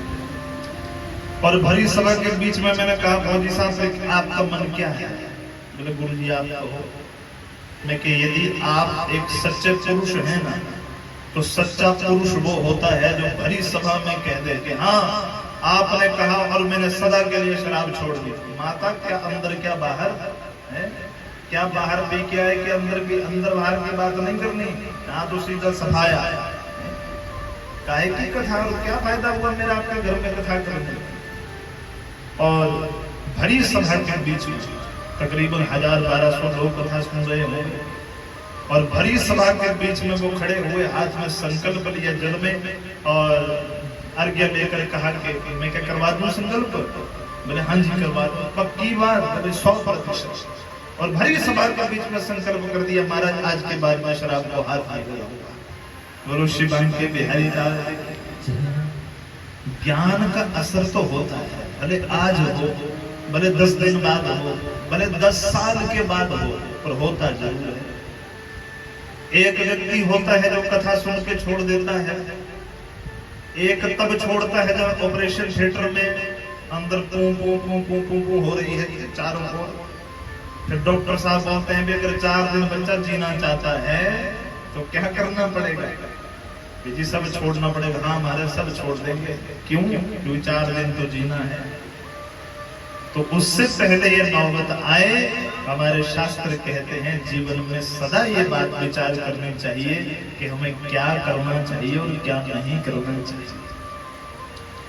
ये प्रश्न किया तो भागवत जी के विषय में बताया। शौनकादि ऋषियों ने प्रश्न किया, महाराज आप हमें कृपा करके बताएं कि सबसे पहले 7 दिनों तक ये कथा किसने करवाई? ये जो 7 दिनों की कथा का ट्रेंड चला, ये कब से चला? बोले सुनो, सबसे पहले 7 दिन की कथा नारद जी ने करवाई भक्ति, ज्ञान और वैराग्य की मुक्ति के लिए। महाराज कैसे करवाई, क्या करवाई, सारा विस्तार से सुनाओ। बोले सुनो, एक बार की बात श्री नारद जी महाराज धरती लोक के ऊपर आए ये सोचकर के धरती लोक सबसे पवित्र लोक है। सबसे पवित्र लोक क्यों है धरती लोक? क्योंकि मात्र धरती लोक ही ऐसा लोक है जहां पर आकर हम नाम जप कर सकते हैं, जहां पर हम पुण्य अर्जित कर सकते हैं। इसलिए धरती धाम सबसे पवित्र धाम है। हम सबका धरती के ऊपर जन्म लेकर आना सबसे बड़ा सौभाग्य, उससे बड़ा सौभाग्य कि विश्व में यदि हमारा जन्म भारतवर्ष में हो जाए तो उससे बड़ा सौभाग्य, और भारतवर्ष में भी यदि हमारा जन्म हिमाचल प्रदेश में हो जाए तो बड़ा, क्या कहते हैं, हिमाचल प्रदेश तो देवभूमि है। पहले तो इंसान बनकर आना ही सौभाग्य, फिर भारतवर्ष में पैदा होना सौभाग्य, फिर भारत में भी देवभूमि हिमाचल प्रदेश में जन्म लेना तो परम सौभाग्य की बात है। बोले नारद जी धरती के ऊपर आए और चारों तरफ सत्संग की इच्छा से घूमते रहे, परंतु नारद जी जहां जहां गए वहां उन्होंने देखा कि कलयुग का प्रभाव ठीक ठाक हो गया है। कैसे? नारद जी को अपने चारों भाई मिले, सनक सनंदन और सनातन संत कुमार। चारों भाइयों ने पूछा, नारद जी आप बड़े दुखी लग रहे हैं, क्या हुआ? नारद जी कहने लगे, भैया मैं तो धरती पर आया था ये सोच कर के धरती पर कुछ सत्संग करेंगे, परंतु मैं गया संतों के डेरे पर, तो जिस संत के डेरे पर मैं गया, जितना बड़ा संत, बोले पाखंड निरता संता, जितना बड़ा संत उतना बड़ा पाखंडी बना दिया कलयुग में। आज के समय में संतों को ये चिंता नहीं रही कि हमारी भक्ति कितनी हो। आज के समय में चिंता ये हो गई कि चंदा कैसे इकट्ठा हो, कैसे बड़े बड़े आश्रम बने, कैसे बड़ी बड़ी गाड़ियां आश्रमों में आए, कैसे आश्रमों से 4 पैसे का जुगाड़ बने। ये तो संतों की स्थिति है। नारद जी ने कहा, बोले संतों की मैंने हालात देखी तो मुझे बड़ा दुख हुआ। फिर मैंने सोचा कि संत पाखंडी हो गए तो गृहस्थियों के यहाँ जाकर देखूं, परंतु मैं जब गृहस्थियों के यहाँ जाकर मैंने देखा तो वहां तो और स्थिति खराब देखी। क्या देखा महाराज? बोले मैं गृहस्थियों के यहाँ गया तो तरुणी प्रभुता के शालक को बुद्धिदायक। जिस घर में मैं गया वहां मैंने स्त्रियों का ही बोलबाला देखा। घर में किसकी चलती है बोलो तो? अच्छा एक बार मेरी माताएं बोलो, किसकी चलती है घर में? अच्छा जिसकी नहीं चलती वो बता दो कि नहीं हमारे मेरी नहीं चलती, पर हमारे पुराण झूठे नहीं हो सकते। बोले तरुणी प्रभुता गए है, होता वही है जो देवी जी कहेंगी, और जो देवी जी ने मना कर दिया वो बिल्कुल नहीं हो सकता। आजकल तो भैया जहां कमेटी की कथाएं होती है ना, वहां पंडित आप लोग डिसाइड नहीं करते। कौन करती है? माता। माता पंडित नहीं चाहिए, तो जिसके ऊपर उंगली रख दी गई मानव सिलेक्ट हो गया। भाई बुजुर्ग चाहे बेचारे बोलते रहे नहीं मारे ये नहीं हो, पर जो माताओं ने बोल दिया सो 101% फाइनल। बोले तरुणी प्रभुता के ही शाल को बुद्धिदायक। अच्छा अपने बड़े भाई से सलाह सूत्र नहीं की जाती, ससुराल से साले साहब को बुलाया जाता है कुछ सलाह सूत्र करना हो। और दंपत्ति नाम चकल कलम, नित्य प्रति पति और पत्नी में खूब झगड़ा। मैंने देखा कि यहाँ भी रहना उचित नहीं, तो मैं महाराज वहां से भी आ गया। पूरी धरती पर मैं घूमा, कहीं शांति नहीं मिली, तो अंत में मैं शांति प्राप्त करने के लिए कहां चला गया? बोले फिर मेरे मन में आया बाकी सब जगह छोड़ो, जहां पर मेरे बांके बिहारी जी आए थे ना, जहां मेरे बांके बिहारी जी ने लीलाएं की, चलो सब छोड़कर चलो श्री धाम वृंदावन में, और वृंदावन धाम में जाकर भगवान की दिव्य लीलाओं का दर्शन करो। बोले श्री वृंदावन धाम की जय। आओ नारद जी के साथ हम भी चले वृंदावन। आप में से कौन कौन गए हैं वृंदावन? दोनों हाथ उठाओ तो जो नहीं गए हैं वो हाथ उठाओ। सच में एक बार में नहीं। चलो फिर 17 को कथा क्लोज होगी।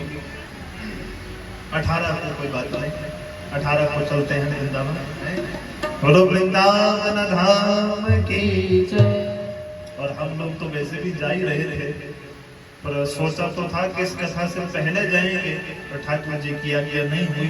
तो इस कथा के बाद तो फिलहाल तो ठाकुर जी ने बुलावा दिया ही है, बाकी उनकी वो जाने।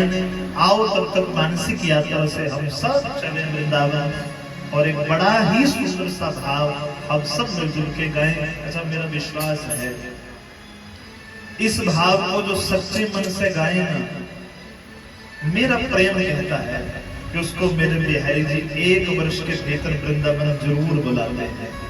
बोलो श्री वृंदावन धाम की जय, श्री बांके बिहारी लाल की जय। आओ सब मिलके गाइए। चलो मन वृंदावन की ओर, चलो मन वृंदावन की ओर, चलो मन वृंदावन की ओर, चलो खाली हो जाते वृंदावन की ओर।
वृंदावन धाम की जय।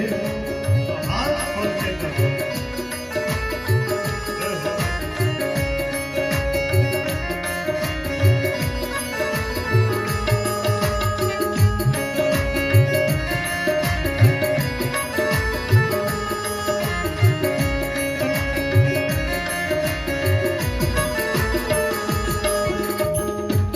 जहाँ विराजे राधा रानी, जहाँ विराजे राधा रानी, जहाँ विराजे राधा रानी, जहाँ विराजे राधा रानी, नटवर नंद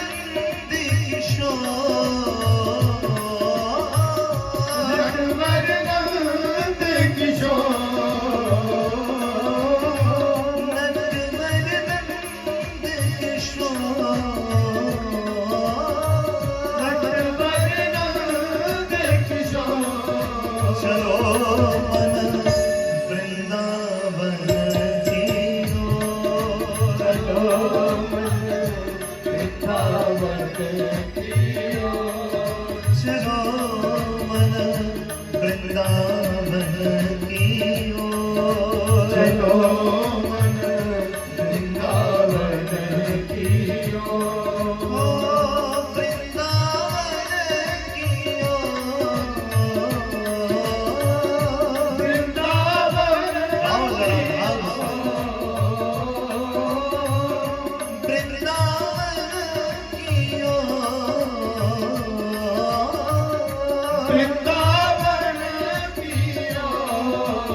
चलो मन वृंदावन की ओर। चलो मन वृंदावन की ओर। श्री राम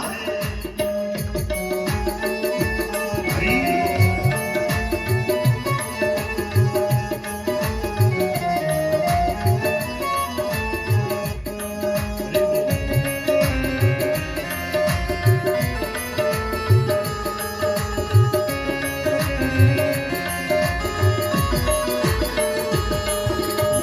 कैसा है वृंदावन धाम सुनो। भक्ति की रीति जहाँ पल पल है, भक्ति की रीति जहाँ पल पल है। भक्ति की रीति जहाँ पल पल है, भक्ति की रीति जहाँ पल पल है। प्रबल प्रेम की डोर, प्रबल प्रेम की डोर। प्रबल प्रेम की डोर, प्रबल प्रेम की डोर। चलो मन वृंदावन की ओर। चलो मन वृंदावन की ओर। चलो मन वृंदावन की ओर। मन वृंदावन की ओर। ओ वृंदावन की ओर। वृंदावन की ओर। वृंदावन की ओर। वृंदावन की ओर। चलो मन वृंदावन की ओर। चलो मन वृंदावन की ओर। चलो मन वृंदावन की ओर। चलो मन वृंदावन की ओर। चलो मन वृंदावन की ओर। चलो मन वृंदावन की ओर। चलो मन वृंदावन की ओर। चलो मन वृंदावन की ओर। चलो मन वृंदावन की ओर। चलो पर गाओ तो सबसे गाओ। चलो मन वृंदावन की ओर। इतनी जोर से गाओगे तो गला बैठ जाएगा, आराम से गाओ। चलो मन वृंदावन की ओर।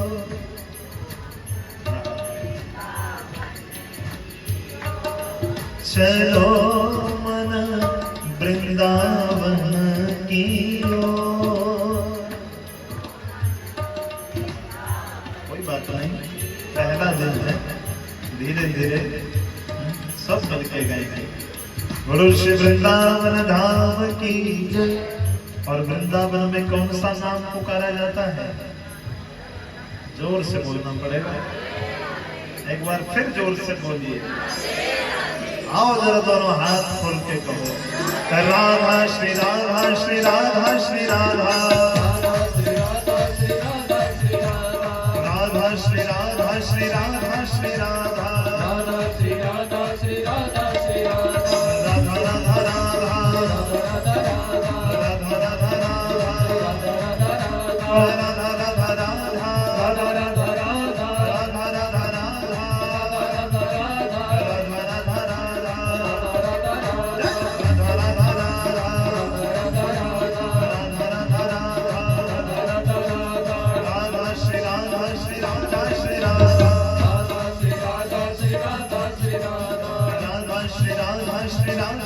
राधा राधा श्री राधा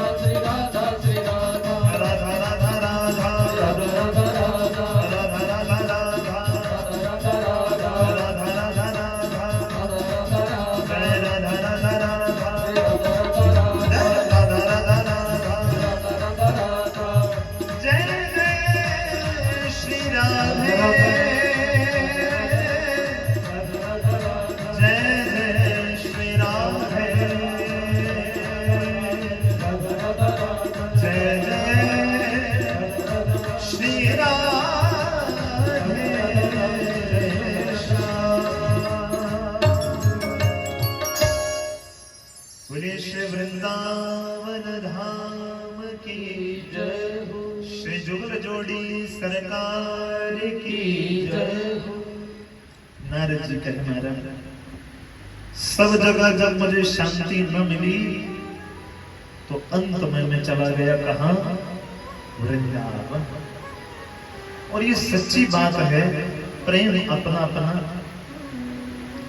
पर संसार में कहीं शांति न मिले ना तो चुपचाप चले जाना कहां? वृंदावन। जब मन ज्यादा अशांत हो तो 2-4 दिन के लिए हो आओ वृंदावन। और ये सच्ची बात है, जब मन ज्यादा अशांत होने लगे तो तुरंत 2-4 दिन की यात्रा। मैं तो यही करता हूँ, जब बात ज्यादा ही थे वो सारा मलबा अंदर इकट्ठा होने लगे तो 2-4 दिन चुपचाप बिना घर वालों को बताए चुपचाप शाम को ट्रेन पकड़ो या बस पकड़ो, चुप चले जाओ वृंदावन। और 4 दिन अपने मन का बोझ हल्का करके फिर वापिस आनंद के साथ आ जाओ। बोलो शिवान के बिहारी लाल की जय।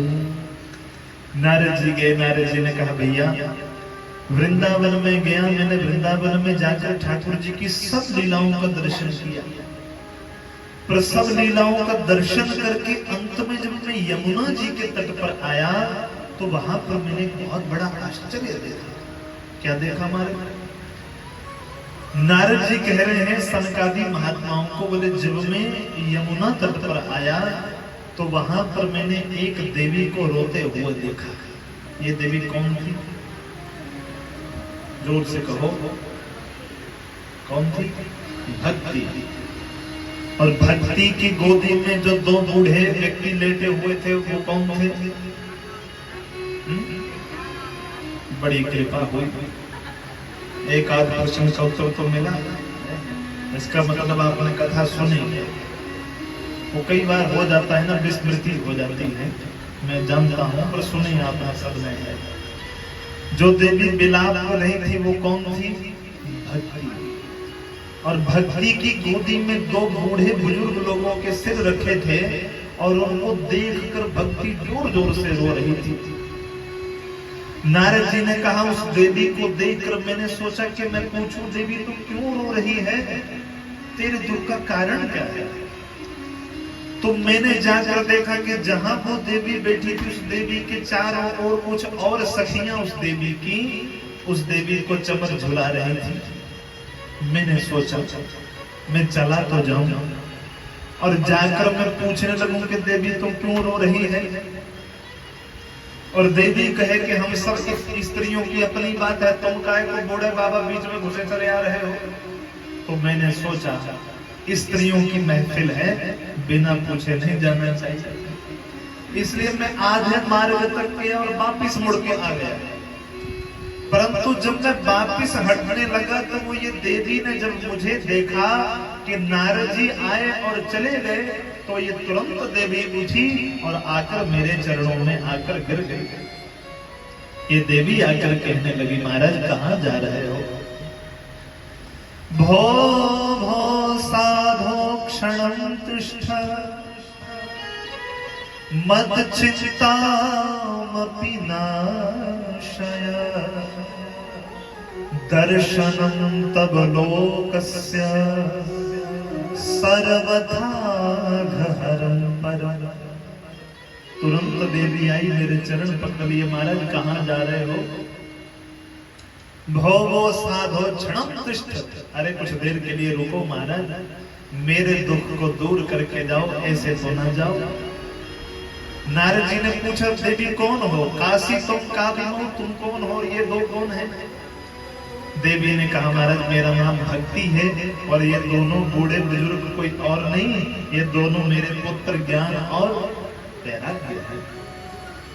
नारद जी कहे कि महाराज मैंने कहा देवी ऐसा कैसे हो सकता है कि माँ नौजवान हो और बेटे दोनों बूढ़ा हो गए हो? ऐसा तो नहीं हो सकता, ऐसा कैसे हुआ? तो इस भक्ति नाम की देवी ने अपनी सारी चर्चा कह के सुनाई। महाराज मैं द्रविड़ देश में पैदा हुई और कर्नाटक में बढ़ी बली, महाराष्ट्र में कहीं कहीं पूजित हुई, सम्मानित हुई, परंतु जब मैं गुजरात में गई तो वहां जाकर मैं बूढ़ी हो गई। अपने उस बूढ़े मन को दूर करने के लिए मैं वृंदावन में आई, परंतु वृंदावन में आकर मैं तो नौजवान हो गई, परंतु मेरे दोनों ही बेटे ज्ञान और वैराग्य बूढ़े हो गए, अचेत हो गए, मूर्छित हो गए। ऐसा क्यों? ऐसा क्यों हुआ भला? क्योंकि वृंदावन में आज भी भक्ति जीवित है, इसमें कोई संदेह नहीं।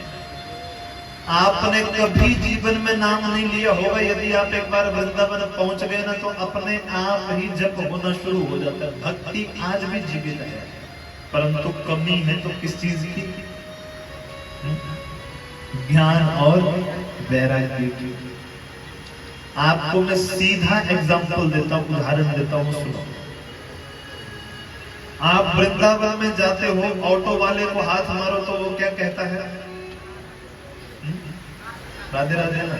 दुकानदार के पास जाओ तो वो भी कोई चीज देने से पहले राधे राधे। और किसी मंदिर में जाओ तो हर मंदिर में गोस्वामी राधे राधे। परंतु राधे राधे बोलते हुए ही कब कौन आए और आपका पर्स मार के ले जाए कोई पता नहीं। बोलो सच है कि झूठ है?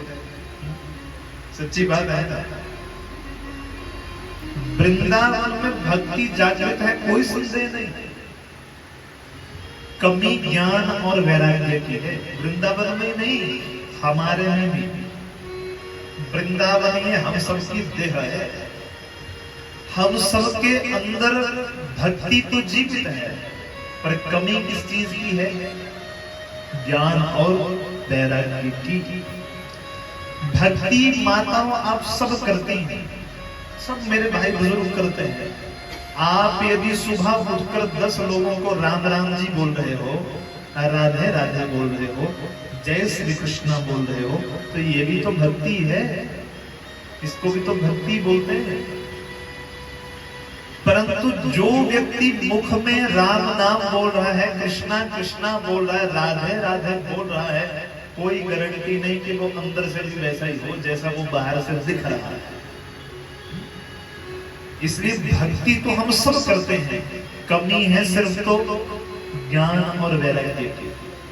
आप मेरी माताएं बहनें, मेरी बात का बुरा मत मानना, पर मैं कथा प्रारंभ करने से पहले प्रश्न पूछता ही इसलिए हूं ताकि मुझे ये पता चले कि हमारा कितना ज्ञान जागृत हुआ है। अब मेरे प्रश्न करने पर कोई ये उत्तर न दे पाए कि भागवत जी में श्लोक कितने हैं, तो मैं क्या समझूं कि कितनी कथाएं सुनी आप लोगों ने? है ना दुख की बात। एक जगह में श्री रामचरितमानस जी की कथा कह रहा था, तो जिस दिन राम जी की कथा में श्री राम जी का जन्मोत्सव मनाया जाता है, प्राकट्योत्सव मनाया जाता है, तो राम जी के प्राकट्योत्सव की कथा में कहने लगा, तो मैंने कहा कि बहुत बड़ा पंडाल था, 4-5 हजार तकरीबन लोग बैठे हुए थे कथा सुनने के लिए। तो भरे पंडाल में मैंने पूछा कि आओ आज राम जी का मिलजुल के हम प्राकट्योत्सव मनाते हैं, और ये बताओ कि राम जी कौन से महीने में जन्मे थे। और आपको सच बताऊं तो पूरे पंडाल में से एक नहीं बोला, एक भी नहीं बोला। अच्छा, मैंने सोचा कि हो सकता है महीने ना याद हो गए हो। मैं क्या, चलो फिर ये बता दो कि कौन से बार को आए थे, नहीं पता। मैंने पूछा कि कौन सी पक्ष को आए थे, नहीं बोला। मैंने पूछा कौन सी तिथि को आए थे, कोई नहीं बोला। अरे पंडाल के बीच में। अच्छा, फिर मैंने दोनों हाथ जोड़ के पूछा, मैंने अच्छा ये बताओ आप सबने रामनवमी के कितने भंडारे खाए हैं? किस किस ने जरा हाथ उठाओ, तो सबने हाथ उठाए। हमने भी खाए पंडित जी, मैंने भी रामनवमी का खाया भंडारा। और मैंने कहा मूर्खों, तो जो रामनवमी का भंडारा खाते हो ना, उसी दिन भगवान श्री राम आए थे, तभी रामनवमी मनाई जाती है। इसलिए हो सकता है ये मेरी बात कहना किसी को बुरी लगे, तो 7 दिनों में जो बुरा लगेगा, लास्ट दिन में इकट्ठी माफी मांग लूंगा सबकी। परंतु हर एक सनातनी को कम से कम इन चीजों का पता होना परम आवश्यक है, तभी तो ज्ञान हुआ। ऐसे काय का ज्ञान है? 3 घंटे कथा में गए, तालियां बजाई, घर आगे चरणामृत प्रसाद लेके, क्या फायदा कथा सुनने? कोई फायदा नहीं। कथा सुनकर यहाँ 3 घंटे तो खूब राम नाम जपा, राधे कृष्णा, और घर में जाकर अपनी पति और पत्नी से जाकर घर में झगड़ा कर दिया, तो काय की कथा? यहाँ से जाकर किसी के साथ यदि छल कर दिया तो काय की कथा? यहाँ से उठ कर गए और रास्ते में जाते यदि किसी जीव की हत्या कर दी तो काय की कथा? उस कथा का कोई औचित्य नहीं। कथा भक्ति जगाने के लिए नहीं, कथा तो ज्ञान और वैराग्य को जगाने वाली है। ज्ञान और वैराग्य जागृत होना परम आवश्यक है। ये वैराग्य सबके अंदर होता है, पर आता है थोड़ी देर के लिए। कब? जब घर में भाई खटखट, तो चलो संत के मठ पर, घर में लड़ाई हो जाए और ठीक ठाक लड़ाई हो जाए तो फिर व्यक्ति उसी दिन अपना झोला पैक करके कहता है चल जा मैं हरिद्वार, वो नहीं आऊंगा वापस, चल ली मैं वृंदावन, अब नहीं आऊंगी वापस। पर कितने दिन? अभी यहाँ से बेचारा कोई भाई बहन चले गए बैग पैक करके, अब जब 2-4 दिन अपने हाथों को सेक लगाना रोटी बनाने का, तो याद आई कि नहीं जी अपने कार ठीक था, कम से कम पक्की पकाई तक दी थी, और फिर चौथे दिन वापस मुड़ के बस इतना तो वैराग्य सबके अंदर है, तो वो क्षणिक आता है, जैसे दूध में उफान आता है ना, वो क्षणिक पैदा होता है, क्षणिक नष्ट हो जाता है। ज्ञान और वैराग्य परमानेंट बने रहे, यही काम इस कथा का है। बोलो श्रीमद् भागवत महापुराण की। नारद जी कहने लगे भैया मैं गया और देवी के दुख को मैंने सुना, तो देवी के दुख को दूर करने के लिए, ज्ञान वैराग्य को जगाने के लिए मैंने सब प्रयास किए, पर मेरे सब प्रयास विफल हो गए। तो अंत में आकाशवाणी हुई कि सत्कर्म करो। मैंने सोचा ये सत्कर्म क्या चीज होगी? सत्कर्म को ढूंढने के लिए महाराज मैं सारी धरती पर घूम रहा हूँ। सनकादि महात्माओं से नारद जी ने कहा महाराज आप मिल गए, तो अब आप ही बताओ ये सत्कर्म क्या चीज है? सनक सनंदन सनातन संत कुमार चारों ही भाइयों ने कहा नारद जी सत्कर्म कुछ और नहीं, सत्कर्म तो श्रीमद् भागवत जी की कथा का आयोजन ही सत्कर्म है, इससे बड़ा सत्कर्म दूसरा नहीं। महाराज ने ये कथा कैसे होगी, कहाँ होगी? सनकादि महात्माओं ने कहा नारद जी आप हरिद्वार में जाओ, गंगा जी के किनारे अनंत नामक घाट के ऊपर व्यासासन का निर्माण करो, वहां पर कथा का आयोजन हुआ। और इसी कथा पंडाल में भक्ति महारानी अपने दोनों पुत्रों को लेकर आई।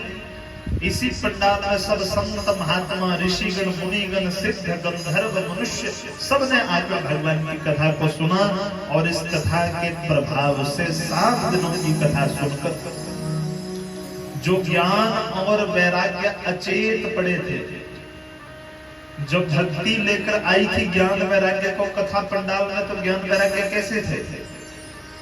मूर्छित थे ना, तो कथा पंडाल में उनको कैसे बिठाया होगा? कथा पंडाल में ज्ञान वैराग्य को लिटाया गया, बिठाया नहीं गया, लिटाया गया। इसलिए मैं निवेदन करता हूं कथा सुननी चाहिए सबको। कुछ लोग कहते हैं पंडित जी आ तो जाएं, पर 3 घंटे बैठा नहीं जाता। एक तो हमसे बैठा नहीं जाता, फिर बीच बीच में आप बोलते रहते हो कि एक ही आसन पे बैठकर कथा सुननी चाहिए। फिर हमसे बैठा नहीं जाता तो हम फिर सोचते हैं कि चलो ठीक है, इससे अच्छा तो घर में ही रहे। अरे कथा सुनने सबको आना चाहिए। देखो जो तो धरती के ऊपर एक आसन में बैठकर कथा सुन पाए सबसे उत्तम, पर फिर चौकड़ी मार के या सुखासन पद्मासन में न बैठ पाओ तो ये कोई बात नहीं। फिर एक टांग पकड़ के बैठो ऐसे, फिर एक थक जाए तो दूसरी पकड़ लो, कोई बात नहीं। हाँ दोनों को पकड़ कर बैठना निषेध है, क्यों इसको दरिद्र आसन कहा गया शास्त्रों में। और दरिद्र आसन में बैठकर कभी कथा नहीं सुननी चाहिए, दोनों घुटने पकड़कर ऐसे कभी कथा नहीं सुननी चाहिए। शास्त्र कहता है दरिद्र आसन में बैठकर यदि देवताओं का राजा इंद्र भी कथा सुने तो उसको भी दरिद्रता भोगनी पड़ सकती है। इसलिए दरिद्र आसन में कभी बैठकर कथा नहीं। हाँ, एक टांग पकड़ लो, एक घुटना, फिर ये थक जाए तो दूसरा पकड़ लो, कोई बात नहीं। बोले ऐसे भी ना सुनी जाए तो, बोले कोई बात नहीं, तो टांग पांव पसार के सुनो, बस पैर व्यासासन की तरफ ना हो, पीछे की तरफ पसार के बैठ जाओ, कोई बात नहीं। फिर धरती पर न बैठ पाओ तो घर वालों ने कुर्सियों का आयोजन किया तो कुर्सी पर बैठ के सुनो। फिर कुर्सी पर भी ना बैठ पाओ तो तब क्या करे पंडित जी? बोले फिर घर वालों ने गद्दे मंगवाए हैं बड़े महंगे महंगे, अब पता नहीं टेंट वालों के हैं कि अपने हैं। फिर एक एक गद्दा लेकर जहां जगह मिले वहां लेट कर सुनो, पर कथा सबको सुननी चाहिए। बोलो श्रीमद् भागवत महापुराण की। क्यों? क्योंकि कथा के 3 दिन तो कथा ज्ञान वैराग्य ने भी लेट कर ही सुनी। 3 दिन तो कथा ज्ञान वैराग्य ने भी कथा पंडाल में आकर लेट गई कथा सुनी। तो जैसे मर्जी आकर कथा पंडाल में बैठो, पर कथा सुननी ही चाहिए। इस कथा के प्रभाव से 7 दिनों की कथा हुई तो 7 दिनों की कथा के प्रभाव से ज्ञान और वैराग्य पुनः नव यौवनता को प्राप्त हुए। भक्ति महारानी का दुख दूर हुआ और जितने वहां संत महात्मा ऋषिगण मुनिगण बैठे थे, भगवान के जितने पार्षद बैठे थे, वो सब अपने अपने वाद्य अंतर निकालकर सब भगवान का दिव्य गुणानुवाद करने लगे। आओ यहाँ पर भागवत जी के बीच में जो दिव्य मंत्र कहा गया, उसी मंत्र का 1 मिनट के लिए हम आश्रय लें। ये मंत्र कोई साधारण मंत्र नहीं, ये भागवत जी के बीच में लिखा गया मंत्र है। भक्ति महारानी सबके साथ उसी भरे पंडाल के बीच में खड़ी होकर ताता थैया करके नाचने लगी और सब जितने भगवान के पार्षद थे सब गाने लगे। श्री कृष्ण गोविंद हरे मुरारी, हे नाथ नारायण वासुदेव। श्री कृष्ण गोविंद हरे मुरारी, हे नाथ नारायण वासुदेव। श्री कृष्ण गोविंद हरे मुरारी, हे नाथ नारायण वासुदेव। श्री कृष्ण गोविंद हरे मुरारी, नारायण वासुदेव। श्री कृष्ण गोविंद हरे मुरारी, हे नाथ नारायण वासुदेव। श्री कृष्ण गोविंद हरे मुरारी, हे नाथ नारायण वासुदेव। श्री कृष्ण गोविंद हरे मुरारी, हे नाथ नारायण वासुदेव। श्री कृष्ण गोविंद हरे मुरारी, हे नाथ नारायण वासुदेव। श्री कृष्ण गोविंद हरे मुरारी, हे नाथ नारायण वासुदेव। श्री कृष्ण गोविंद हरे मुरारी, हे नाथ नारायण वासुदेव। हे नाथ नारायण वासुदेव। हे नाथ नारायण वासुदेव। हे नाथ नारायण वासुदेव। हे नाथ नारायण वासुदेव।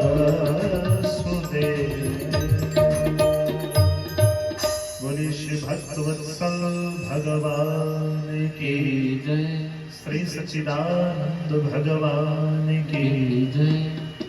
इस कथा को सुनकर भक्ति महारानी का दुख दूर हुआ, ज्ञान और वैराग्य की जागृति हुई। बस हमारे भीतर भी सोए हुए ज्ञान वैराग्य जाग जाएं तो ये 7 दिनों की कथा कहना और सुनना ये दोनों सार्थक हो जाएं। आज तो खैर कथा का प्रथम दिवस है और पहले दिन तो ज्यादा कही हुई बात भी समझ में नहीं आती।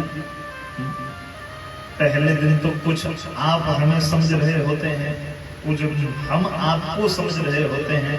पहला दिन तो इंट्रोडक्शन सेशन में ही चला जाता है, परंतु कल से कथा बिल्कुल नियम से और समय से होगी।